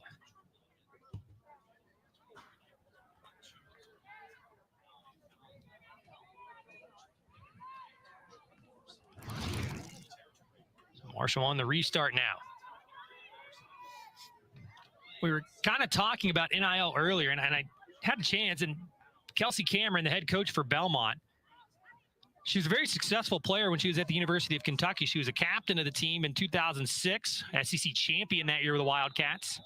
Also went to the NCAA tournament. Another foul called far side as a Marshall player goes down. But I kind of had the chance to ask her. I said, what do you think about the fact that college athletics, just the direction it's going? And college soccer, how have you seen it change since you were a player? And again, I mentioned earlier, she was very forthright with me. She said, I'm not a big fan of it, to be completely honest. She said, we pride ourselves in this program of being able to develop people as much as we do athletes. And she said, we can't develop the person as much as we used to be able to with just the way everything has changed. And I think if you would ask a lot of coaches, they would probably agree with that to an extent. 100%. I think there are. But she was very forthright, and I appreciate the heck out of how forthright that she was with her conversation with me. Right, and that's something about both of these coaches. You didn't get a lot of coach speak from them. You got how they felt, and that's good. that's better for the sport than it is to everybody monotonously say the same exact thing over and over and over again, whether they feel that way or not. I do think that she brings up a good point, and I think you see this across all sports. Right now, the name of the game is talent collection, not talent development. It is not spotting a diamond in the rough. It's collecting talent. Mm-hmm. Well, what do you not have when that's all you do?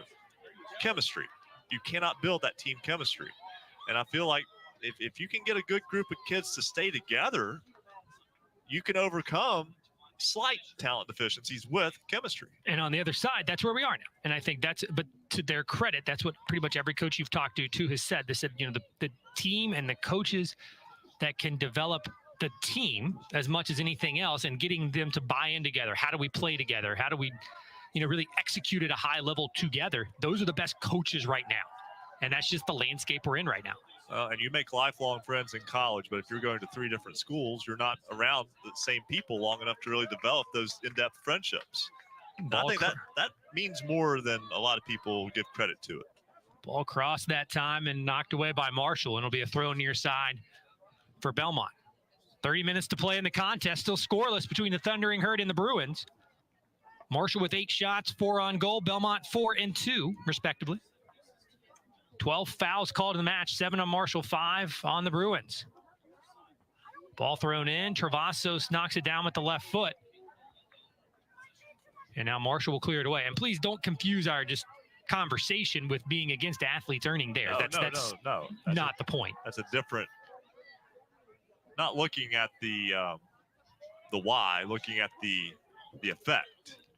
Far side, great slide that time by McComas to send it out. As Olivia Walker was bearing down on top of her. That's the Virginia native on this roster that Kelsey Cameron was talking about, having family in town for this one. Katie Porter heads it on. And now it's run down by Belmont as Kate Vertel was there. Playing it back in, headed out near side by McComas. Great job that time by McComas. As Marshall started the game with Ekstrom, Towns, Dantas, and Chavez along that back line, but McComas and Fowler have come in here in the second half and have done pretty well themselves. Ball thrown in and now bouncing around.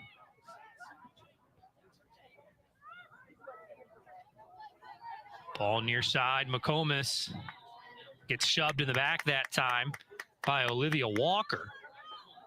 And it'll be a free kick for the Thundering Herd.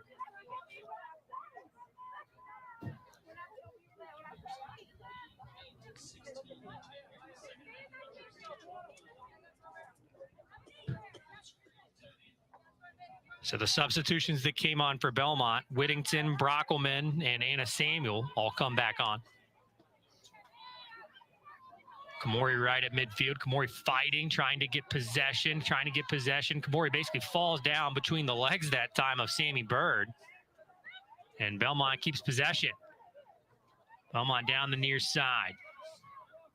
Samuel with it, shielded off by Fowler. Great defending by Angel Fowler that time. The transfer from Monroe College, the London, England native. As the Herd takes it away. Now, if Marshall can switch, or could have switched, Madison Towns had plenty of room on the far side. As you got to expect to see her, that wing back, make a run from that back side, because that's what Marshall loves to do. McComas will probably do something similar at some point in the second half.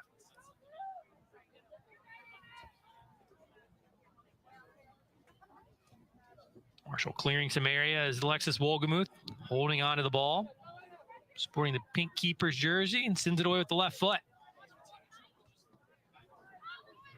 Headed out of the air by Bailey Fisher. Fisher, the leading goal scorer, returning for Marshall. Yet to notch one this season. Fisher, dangerous with the ball at her feet. Great slide tackle by Belmont. Ball tried to be played back up ahead to Fisher by Leah Mish. And it's sent out near side touchline. It'll be a throw now for the Bruins. Marshall knocking on the door right now. There's nobody home yet. Sydney Jones refusing to let it open.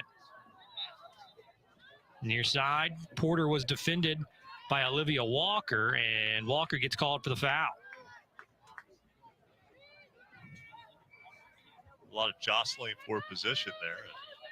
Porter getting the call. Now Marshall, a free kick, an opportunity for a set piece from distance. Leah Misch, freshman from Germany, will take the free kick. Misch sends it in towards the 6-yard box. Nobody home except for a head of a Belmont player.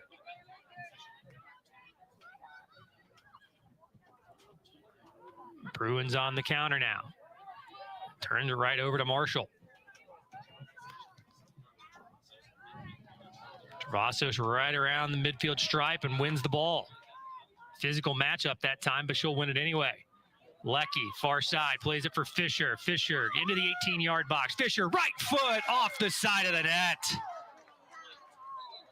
Fisher continuing to press this back line of Belmont. Good job that time, too, by the defender bearing down on the back of her. She could pretty much only have one touch in order to put a shot on, and she did.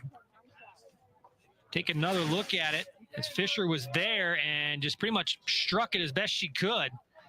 But a good job by the defender bearing down behind her, but also Sydney Jones cutting off angles. I was going to say the defender helps limit where she can go, and then the keeper, Jones, cutting the angle perfectly there. There was a very, very small space that Fisher had to be able to try to find the net with that one. And struck it well, though, and anytime the ball gets around the box, Fisher just happens to kind of find her way to it. It's not a mistake. She has good instincts.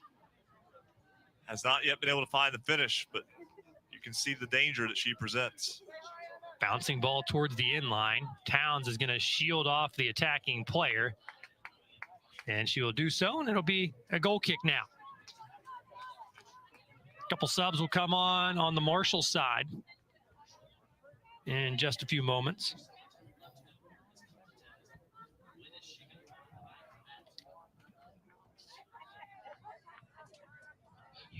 Goal kick coming up for the Thundering Herd. Riley McKinney as well as Alice Johansson will check on in just a few moments for the Herd, whenever they are allowed to do so. Ball bouncing high in the air. One out of the air now by Eliza Paisley. As with 23:45 to go, we're still scoreless. Travasos asking for her near side back to make a run forward. We talked about this. Here's McComas making a run. Belmont defense retreating now. Ross Holland up off the Marshall bench asking his team to make some overlapping runs. Lecky fell down, I think kind of slowed down any run Marshall was able to make. McComas tries to win it out of the air. It'll go off of her across the near side line. And it'll be a throw now for Belmont. Ball thrown in, off of Marshall and out. Another throw coming up for the Bruins.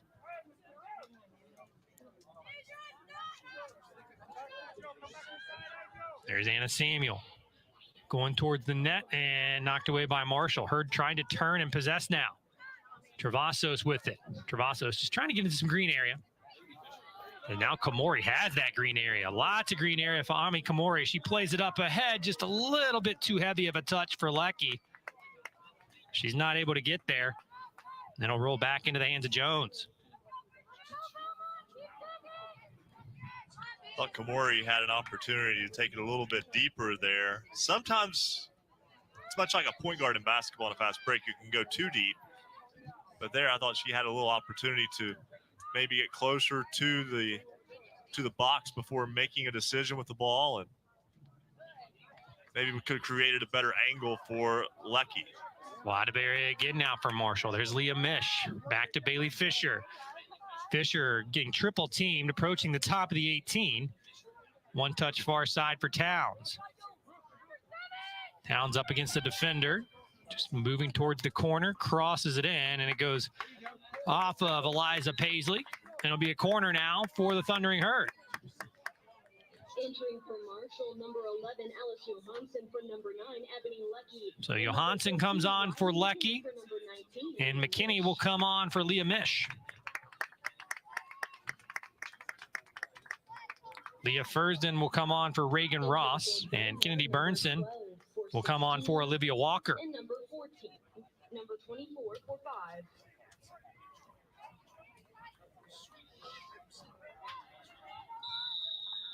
Bailey Fisher will take the corner kick from the far side for the Herd. Fisher approaches, sends it towards the top of the 6. Over the head that time of Angel Fowler. And run down by Belmont as it tries to be grabbed out of the air by Ross Holland near side. As the vertical leap, I don't think was exactly what he wanted it to be. His wife's only sitting about 3 rows deep into the stands. I'm going to have to ask her after the game what she thought of the vertical leap. Yeah, we'll blame it on the drought. And right, for sure. The hard ground. For sure. Even if it is turf, it is a little bit even more firm than normal. They do water the turf, though, here, just so, it doesn't just sit out in the sun and bake and become hot and dry and harder that way. But we've spent way too long on this already. We're in a drought, buddy, and it's a different time around here now. Travassos possessing, now tapped out to Porter on the deflection. Porter going towards the end line, and great job by Katie Porter that time. Sends it off of Brockelman. That'll be a corner from the near side. So another corner coming up for Marshall, third of the match.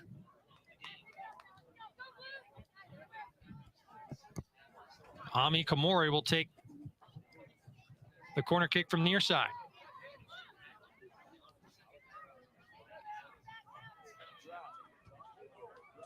Komori approaches, sends it in to the 18, and really no threat that time. Marshall trying to win it afterwards.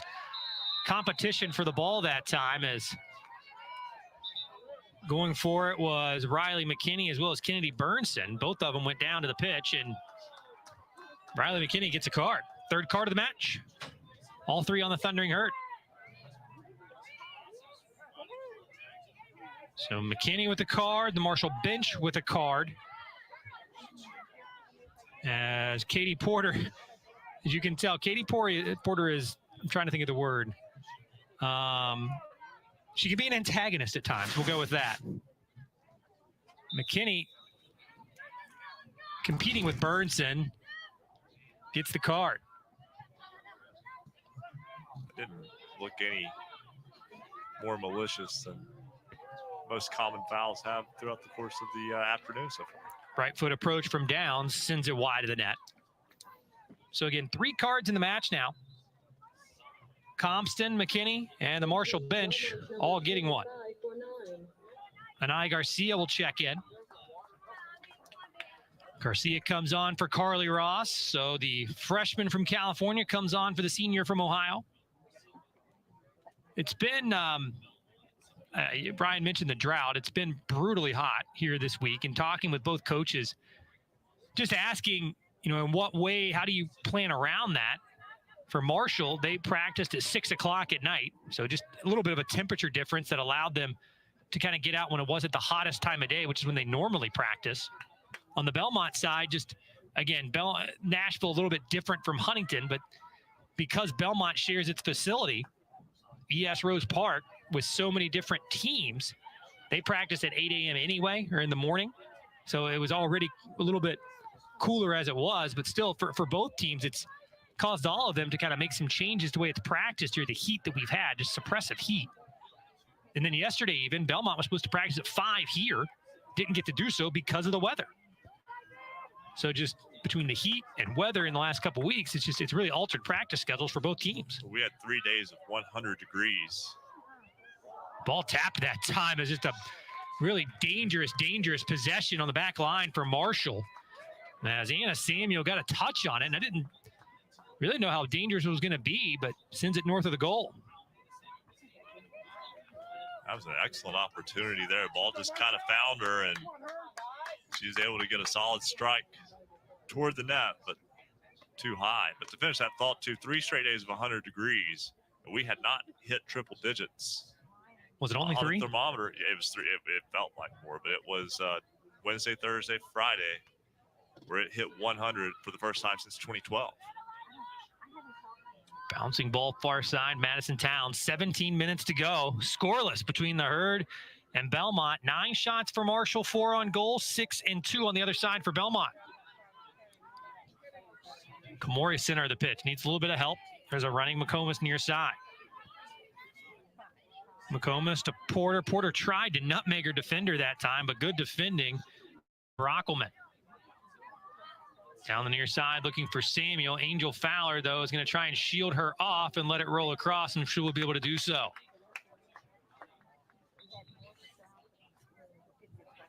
Take a look at just that last offensive build from Belmont.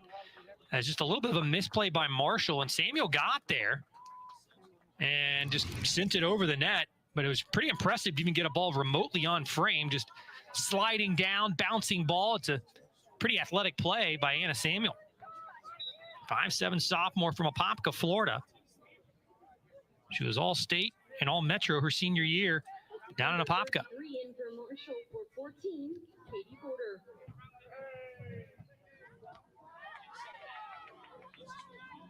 Checking back in for Marshall, Fernanda Dantas, as well as Amelia Compton. Compton coming back in for Porter. And now Dantas will come back in, excuse me. Dantas comes on for McComas. Entering for Marshall, number 5, Fernanda Dantas. Marshall's going to really rely on those wing backs to make some pushes here in the last 15 and a half minutes. Did you get a look at Dantas there? Freshman from Portugal. She had 18 matches for the Portugal U17 women's national team. Made her third start of her young Marshall career today. Really, you look across this Marshall starting lineup today. By my count, just one senior in that starting lineup as well. That being Ebony Leckie. For the rest of the time, it's pretty much juniors and freshmen across the board for Marshall. Ball taken away by Belmont. Belmont, near side dribble, tries to play it up ahead and just mistouched that time by Samuel. As the coaching staff for Belmont, they're near side, they were asking for an overlapping run as a Marshall player is down right at midfield. And that's Luisa Travasos. Travasos frustrated after that one. I think she was looking for a foul call as the training staff will come on now. Trainer Hannah Edge will come on. You get a look at Travasos, one of the seniors, or one of the captains, excuse me, for this Marshall team. She was the third leading goal scorer for Marshall in 2022, and then was out last year with an injury, as both teams will come to the near side for a hydration break. These two teams not at zeros, but just about 14:48 to play. Luisa Travasos down on the pitch right at midfield. Marshall already without two of its really primary attackers coming into this season. That being Nicole Navarro and Alyssa Harden, both out for the year with injury now. Get a look at Belmont, 1-3 coming into the match. Consecutive losses to Vanderbilt and Lipscomb coming into today. This is a Belmont program. Last year, Belmont Athletics as a whole, which I thought this was incredibly impressive, had a 3.7 GPA and overall graduation rate at Belmont of 98%, which was tied for sixth amongst all Division I institutions. That's an incredible stat, just to have your entire athletic department be so successful within the classroom. We mentioned kind of that, as you see the injury there to Travasos, but what we talked about earlier was how much the student athlete seems to kind of be being relegated nationally, not at Belmont. Ball played up ahead, looking for Johansson. Johansson, lots of speed, putting pressure on that back line of Paisley and Jones. As now Marshall takes it away, and a foul gets called on Madison Towns. The hands go on the head of the Marshall coaching staff, as Ross Holland, I think, is going to get another card, as he just slapped at the chair, and the chair went falling. And here comes our lead official, and that's going to be the second card on Ross Holland. He'll be asked to leave the pitch.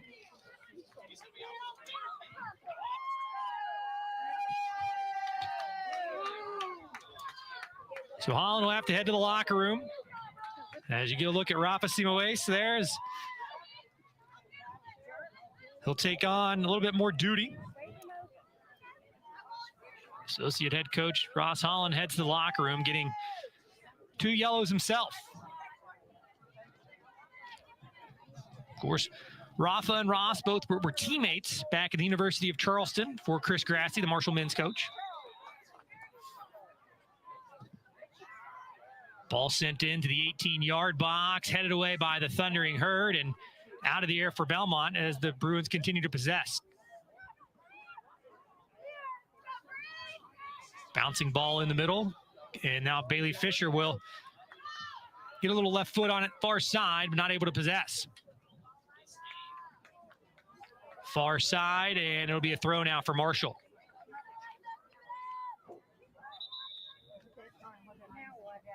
Substitutions will come on here in just a moment for Marshall, as it looks like Ebony Leckie will come back on for the Thundering Herd, as will Maria Chavez.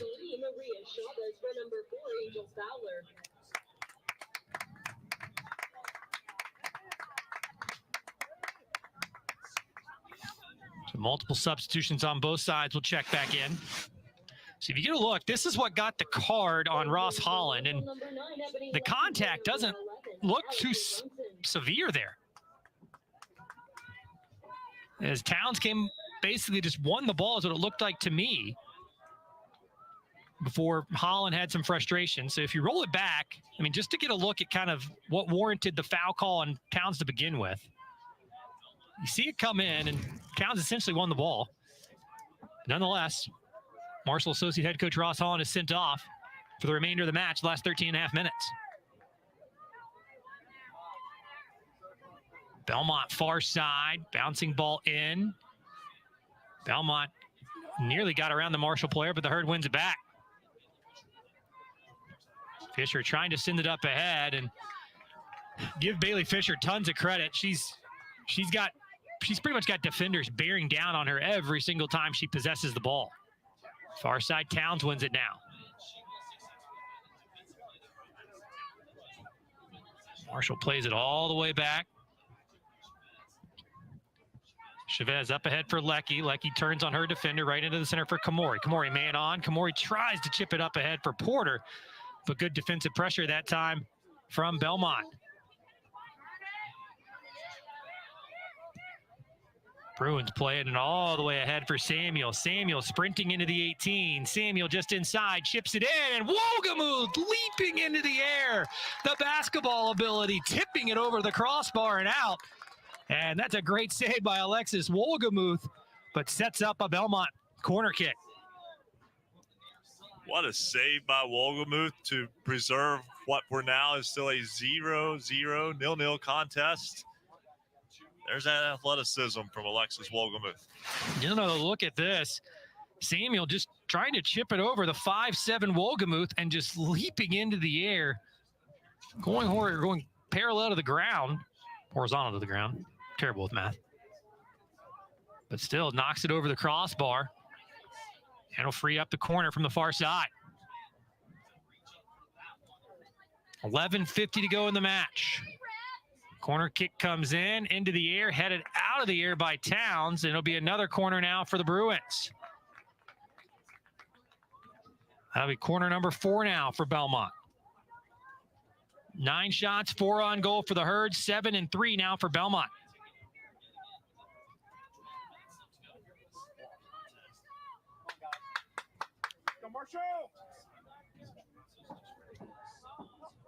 Kennedy Burnson sends it in and cleared away by Madison Towns. Just something I'm noticing during the dead ball while they're setting up the corner kick. Lisa Travasos is trying desperately to get back into the match. The official, the 4th official on the near side, had to come over and tell Rafa that she needs to sit down. I think she was having some conversation, we'll say. He's already got 2 yellows on the year. Just got to be careful. Well, she felt that she was fouled on the play that ended up having to force her off the pitch. I think she's kind of still a little hot under the collar. A little frustrated about that. Belmont far side tries to send it back in. Good defending by Marshall, just not really allowing Belmont outside of the 1 shot by Samuel to have an opportunity. And that'll set up a Marshall goal kick now. So Travasos will come back on now for Riley McKinney. McKinney was a high school teammate of Brooklyn McComas. Both went to Monroe High School in Ohio. Wolgamuth sets up the goal kick and sends it away. Up ahead looking for Fisher, headed down out of the air by the Bruins. Right to the feet of Madison Towns, the junior defender from Aldie, Virginia. And now Marshall turns it over. Bruins pushing again. Ball crossed in, and nobody home at the top of the 6th. Samuel was there. I think she thought there was someone trailing behind her. No one home. Ball bouncing in the air. One down out of the air by Burnson. Marshall contending. Ball bounces in, and Garcia got a left foot on it that time and just sent it right into the waiting arms of Wolgamuth, as now you can really see Belmont pressing forward. As the captain now for Marshall, Kaisa Ekstrom, is down on the pitch.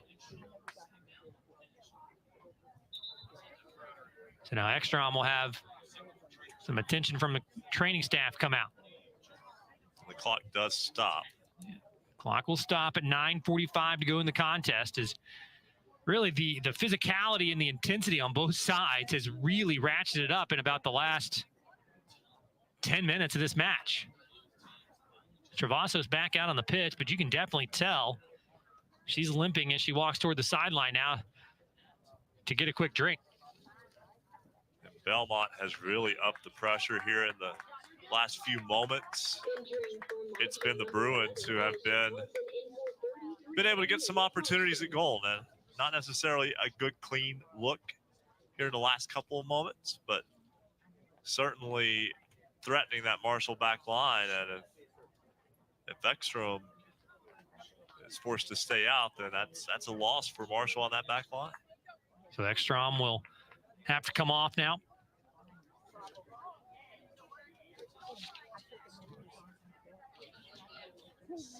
Ekstrom, just that constant presence in that center back position for Marshall.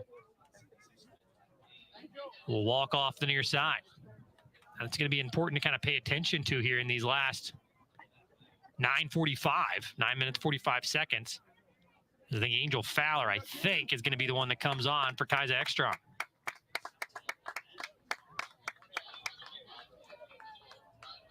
Multiple subs on each side. As coming on for Belmont now, you're going to have Carly Ross, Reagan Ross, Kate Vertel, and Abigail Leck. Entering for Belmont, number 2425, 19417, and 9410. Alice Johansson is going to come on for Marshall in a moment. Has not come on quite yet. And really, the two Ross sisters for Belmont have not come on yet either, but are waiting, we'll call it patiently. I don't know how patiently you wait at times to be a sub. You just want to get out and make a difference for your team. As I mentioned, Kate Vertel will also be on in just a moment.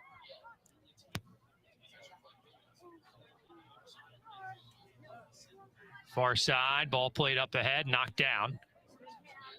And Marshall trying to win it. Fowler gets knocked down from behind. It'll be a free kick for the Herd. Near side, Coach Simoes instructing his team, slow down, set it up, and then go. Angel Fowler will take the free kick for Marshall. Up ahead, Hurd gets to the feet of Leah Mish. Mish tries to play a ball down the far side for Madison Towns, taken away by Belmont. Belmont now trying to turn around and go the other direction. Up ahead for Abigail Legg. Legg down against that far side against that Marshall defense. There's a player near side for Belmont that could be open if they can switch the fields. Legg cuts in towards the end line, tries to cross, and it goes across the end line. It'll be a goal kick now for the Bruins. Kennedy Burnson was making a run down the near side, and I'm not sure if Legg saw her or not, but if she could have gotten the ball to the near side, she had an open lane. And also, Legg just a little too strong on that last touch. That's something you see sometimes fairly often on the artificial surface. It plays just a little bit faster than what players are accustomed to that don't play on that artificial surface regularly. And sometimes I think that does have an effect, especially when you're looking for that exquisite final touch with some finesse at the end. So now another goal kick for the Thundering Herd as Alexis Wolgemuth will approach. And she'll send it away.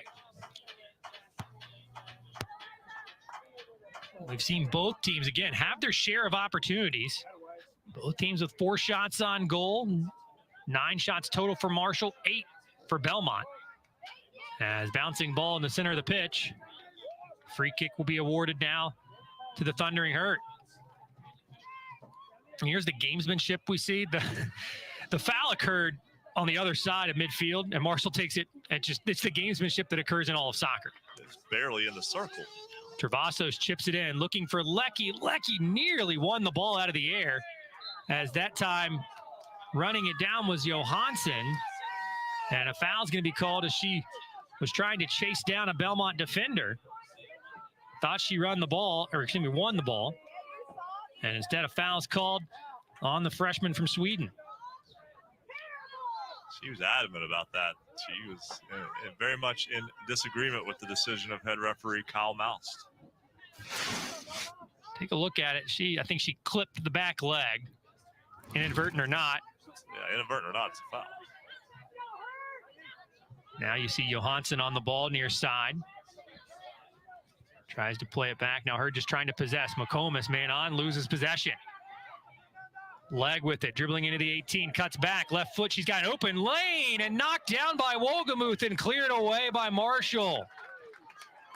Leg had an open lane and took the opportunity with the left foot, and Wolgemuth again up to the task. Her 5th save of the match.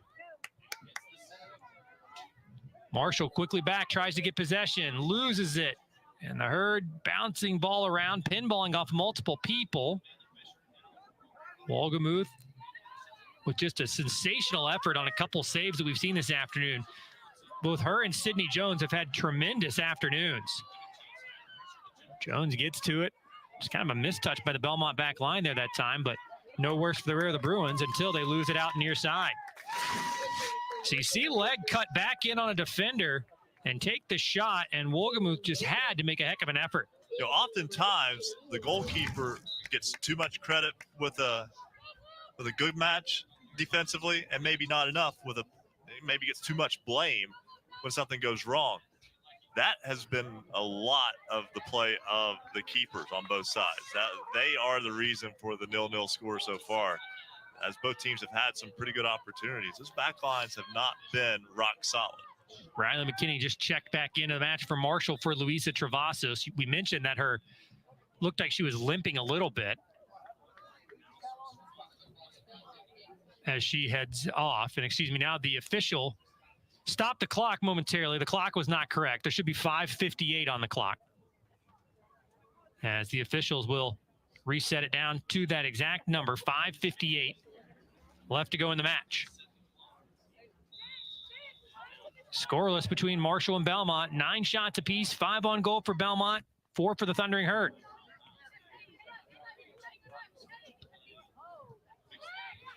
Ball played up ahead, bouncing around. Neither team able to really get possession quite yet. Flag goes up near side, as it was an offside flag that went up on Belmont. And Marshall will have a free kick now. 5:20 to go. Ball played up ahead by Towns and taken away by the Bruins.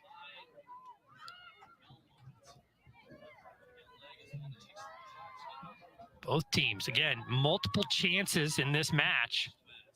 Just neither team able to capitalize yet. Marshall looking for Lecky, and it's sent away by Garcia.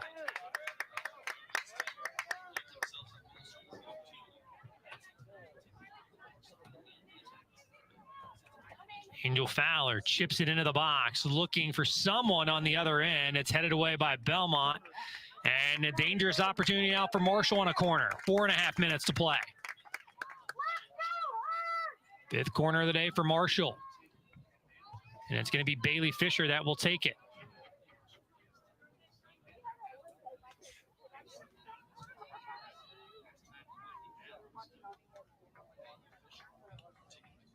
Some time rolls off. As Fisher will take it from the corner, sends it in right at the top of the 6-yard box. There was Fowler. She was there, but couldn't get ahead on it. Could the 5'5" defender. Towns will chip it in. Towns chips in. Fowler is there. Nobody home. Marshall got one touch and puts it in the back of the net to take the lead 1-0. Was that Angel Fowler? It was. Fowler, the junior from London, England, gets her first Marshall goal, and the Herd takes the lead 1-0. How fitting, as the Marshall defense has been the key to this 0-0 game to this point. It's a defender for Marshall who gets to enjoy the spoils of the goal as Angel Fowler mobbed by her teammates. The ball finding her on the opposite side, on the right side of the goal, and she was able to beat the keeper, Sydney Jones. Just kind of a mad scrum, as now they're going to come out and they're going to put it on VAR.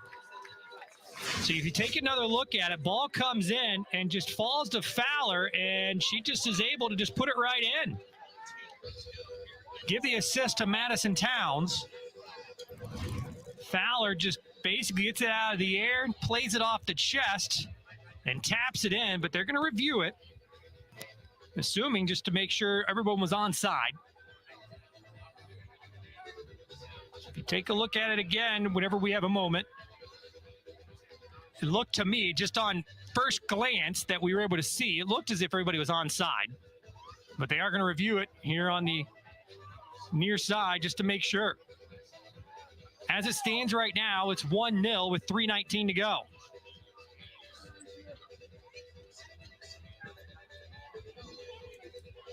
So if you take a look one more time, there's the camera angle we've got. So here's the beginning of the play. Towns then is able to run it down for Marshall, as they're going to keep the goal allowed. If you take a look at it again, Towns chips in. And, yeah, she was behind that defender. There was one defender there in front who was marked, one defender marking Lecky, and Fowler was behind her. So at 3:18 to go, Marshall's going to try and defend and ensure no goal is allowed. Ball comes into the 18-yard box, and Wolgemuth has to come off the line. Now she will effectively go through a stall technique, hold it as long as she can, and send it away. Amelia Compton comes back on for Marshall for Ami Komori with 2:50 to go. Ball played in towards the 18, and it's sent away by Jones and out. And again, Marshall will essentially stall. Take all the time it can before it has to throw it in with 2.5 minutes to play.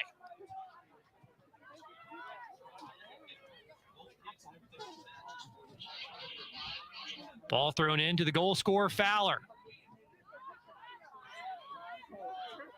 The two newcomers with the 2 goals on the year for Marshall. Lecky in that first game against Morehead State, and then Fowler today. Marshall looking to operate by that rule of 3. Just, again, they played more than 3 games, but you excel after that 3rd time you've done something, is what Rafa Simoes believes in. 2 minutes to play. Bouncing ball in the air, and a foul is going to be called on Carly Ross for Belmont. There'll be a free kick down for the Thundering Herd. These two teams, the plan is to match up again in 2026. Marshall will make the return trip down to Belmont. Maria Chavez will set it up and send it away with 90 seconds to go in the contest. Compton in the air, gets converged on by 3 Belmont players, and then lifts the foot up too high. And a foul is called with 83 seconds to go. If time allows, if pace of play allows, Brooklyn McComas will come back on for Marshall. You know Belmont's going to make at least one more frenzied effort into the box at some point. They have been on the attack here in the last 10 minutes or so, but might be right here. It was Marshall who found that on basically its one opportunity in the past 25 minutes. Chavez sends it away. Under a minute to play here at Hoops Family Field. looking for the first win under Rafa Simoes. Great defending again by Chavez. Or, excuse me, that was Dantas. Excuse me. Bouncing ball around again. No foul called. Marshall's going to go to the corner, try to get to it. And it gets sent off of a Belmont player and out. And with 30 seconds left, Marshall can take its time now. As Brooklyn McComas will come on. So that was Fernanda Dantas, excuse me, that she came on for.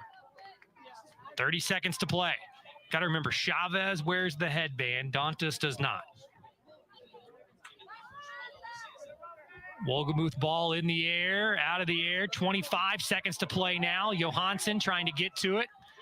Coaching staff pointing towards the corner just to try and get her to dribble as far as she can. As now, it'll be a Marshall throw near side. If you look, Rafa Simoes, you can see the kind of the happiness that he's trying to really hide. He's got the shirt pulled up over his mouth. He is extremely, it looks like, emotional as he comes to shake hands with Kelsey Cameron, as that's going to be the first victory for Rafa Simoes at the head of Marshall women's soccer. A 1-0 victory. First one of the year for Marshall as they get it over the Belmont Bruins.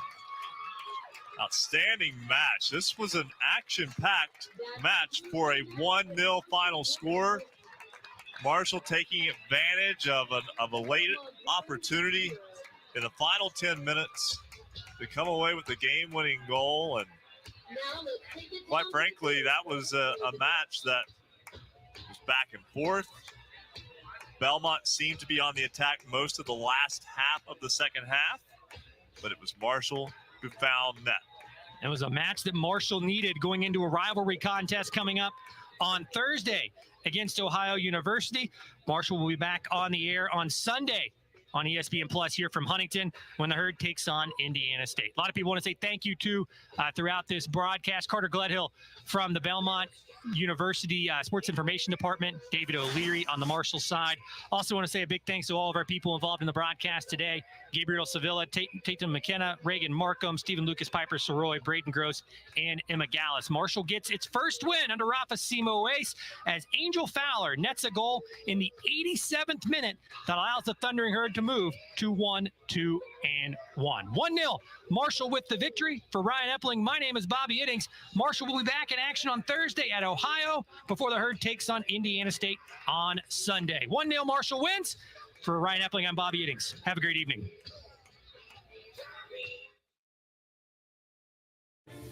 All right, sandworms out of the basement and the furnace has been exercised. Another Progressive home and auto bundle fully protected from the unexpected. Beetlejuice caused quite a ruckus, huh? Jamie, don't say his name. Beetlejuice? Saying his name 3 times is how you summon him. Right. What if I say other words in between? Does that restart it? Don't overthink it. Or what if I broke it up into 2 parts? Like someone said, what's your favorite bug? Beetle. What's your favorite morning beverage? Juice. You're welcome. Beetlejuice in theaters September 6th. I'm Jordan Heidema, and soccer is just one part of my story.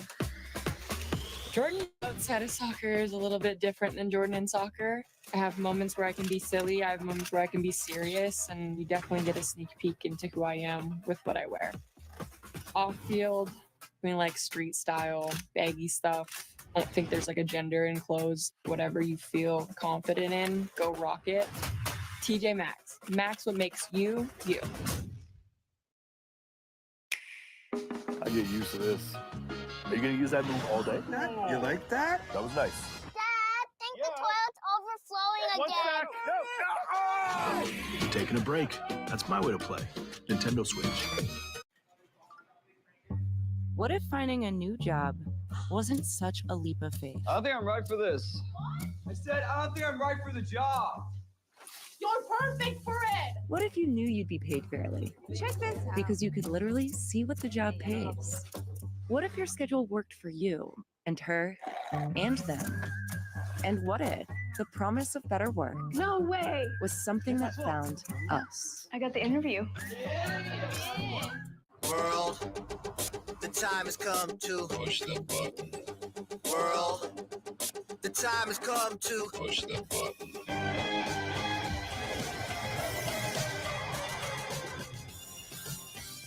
There was a kids race put on for charity in our town. This was Eva's first race. She started to get nervous. I got scared. She kind of reminded me of how I was when I was little, not really wanting to kind of leave my mom. I showed up with our Chick-fil-A cow because our cow was just a little scared to run by himself too. I wanted to run with him, and he wanted to run with me. Because Lily and the Chick-fil-A cow were there, we were able to try something new.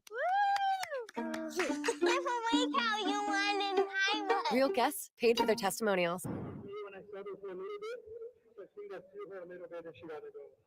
She definitely got really touched. Thank you guys. Thank everybody for coming today. That was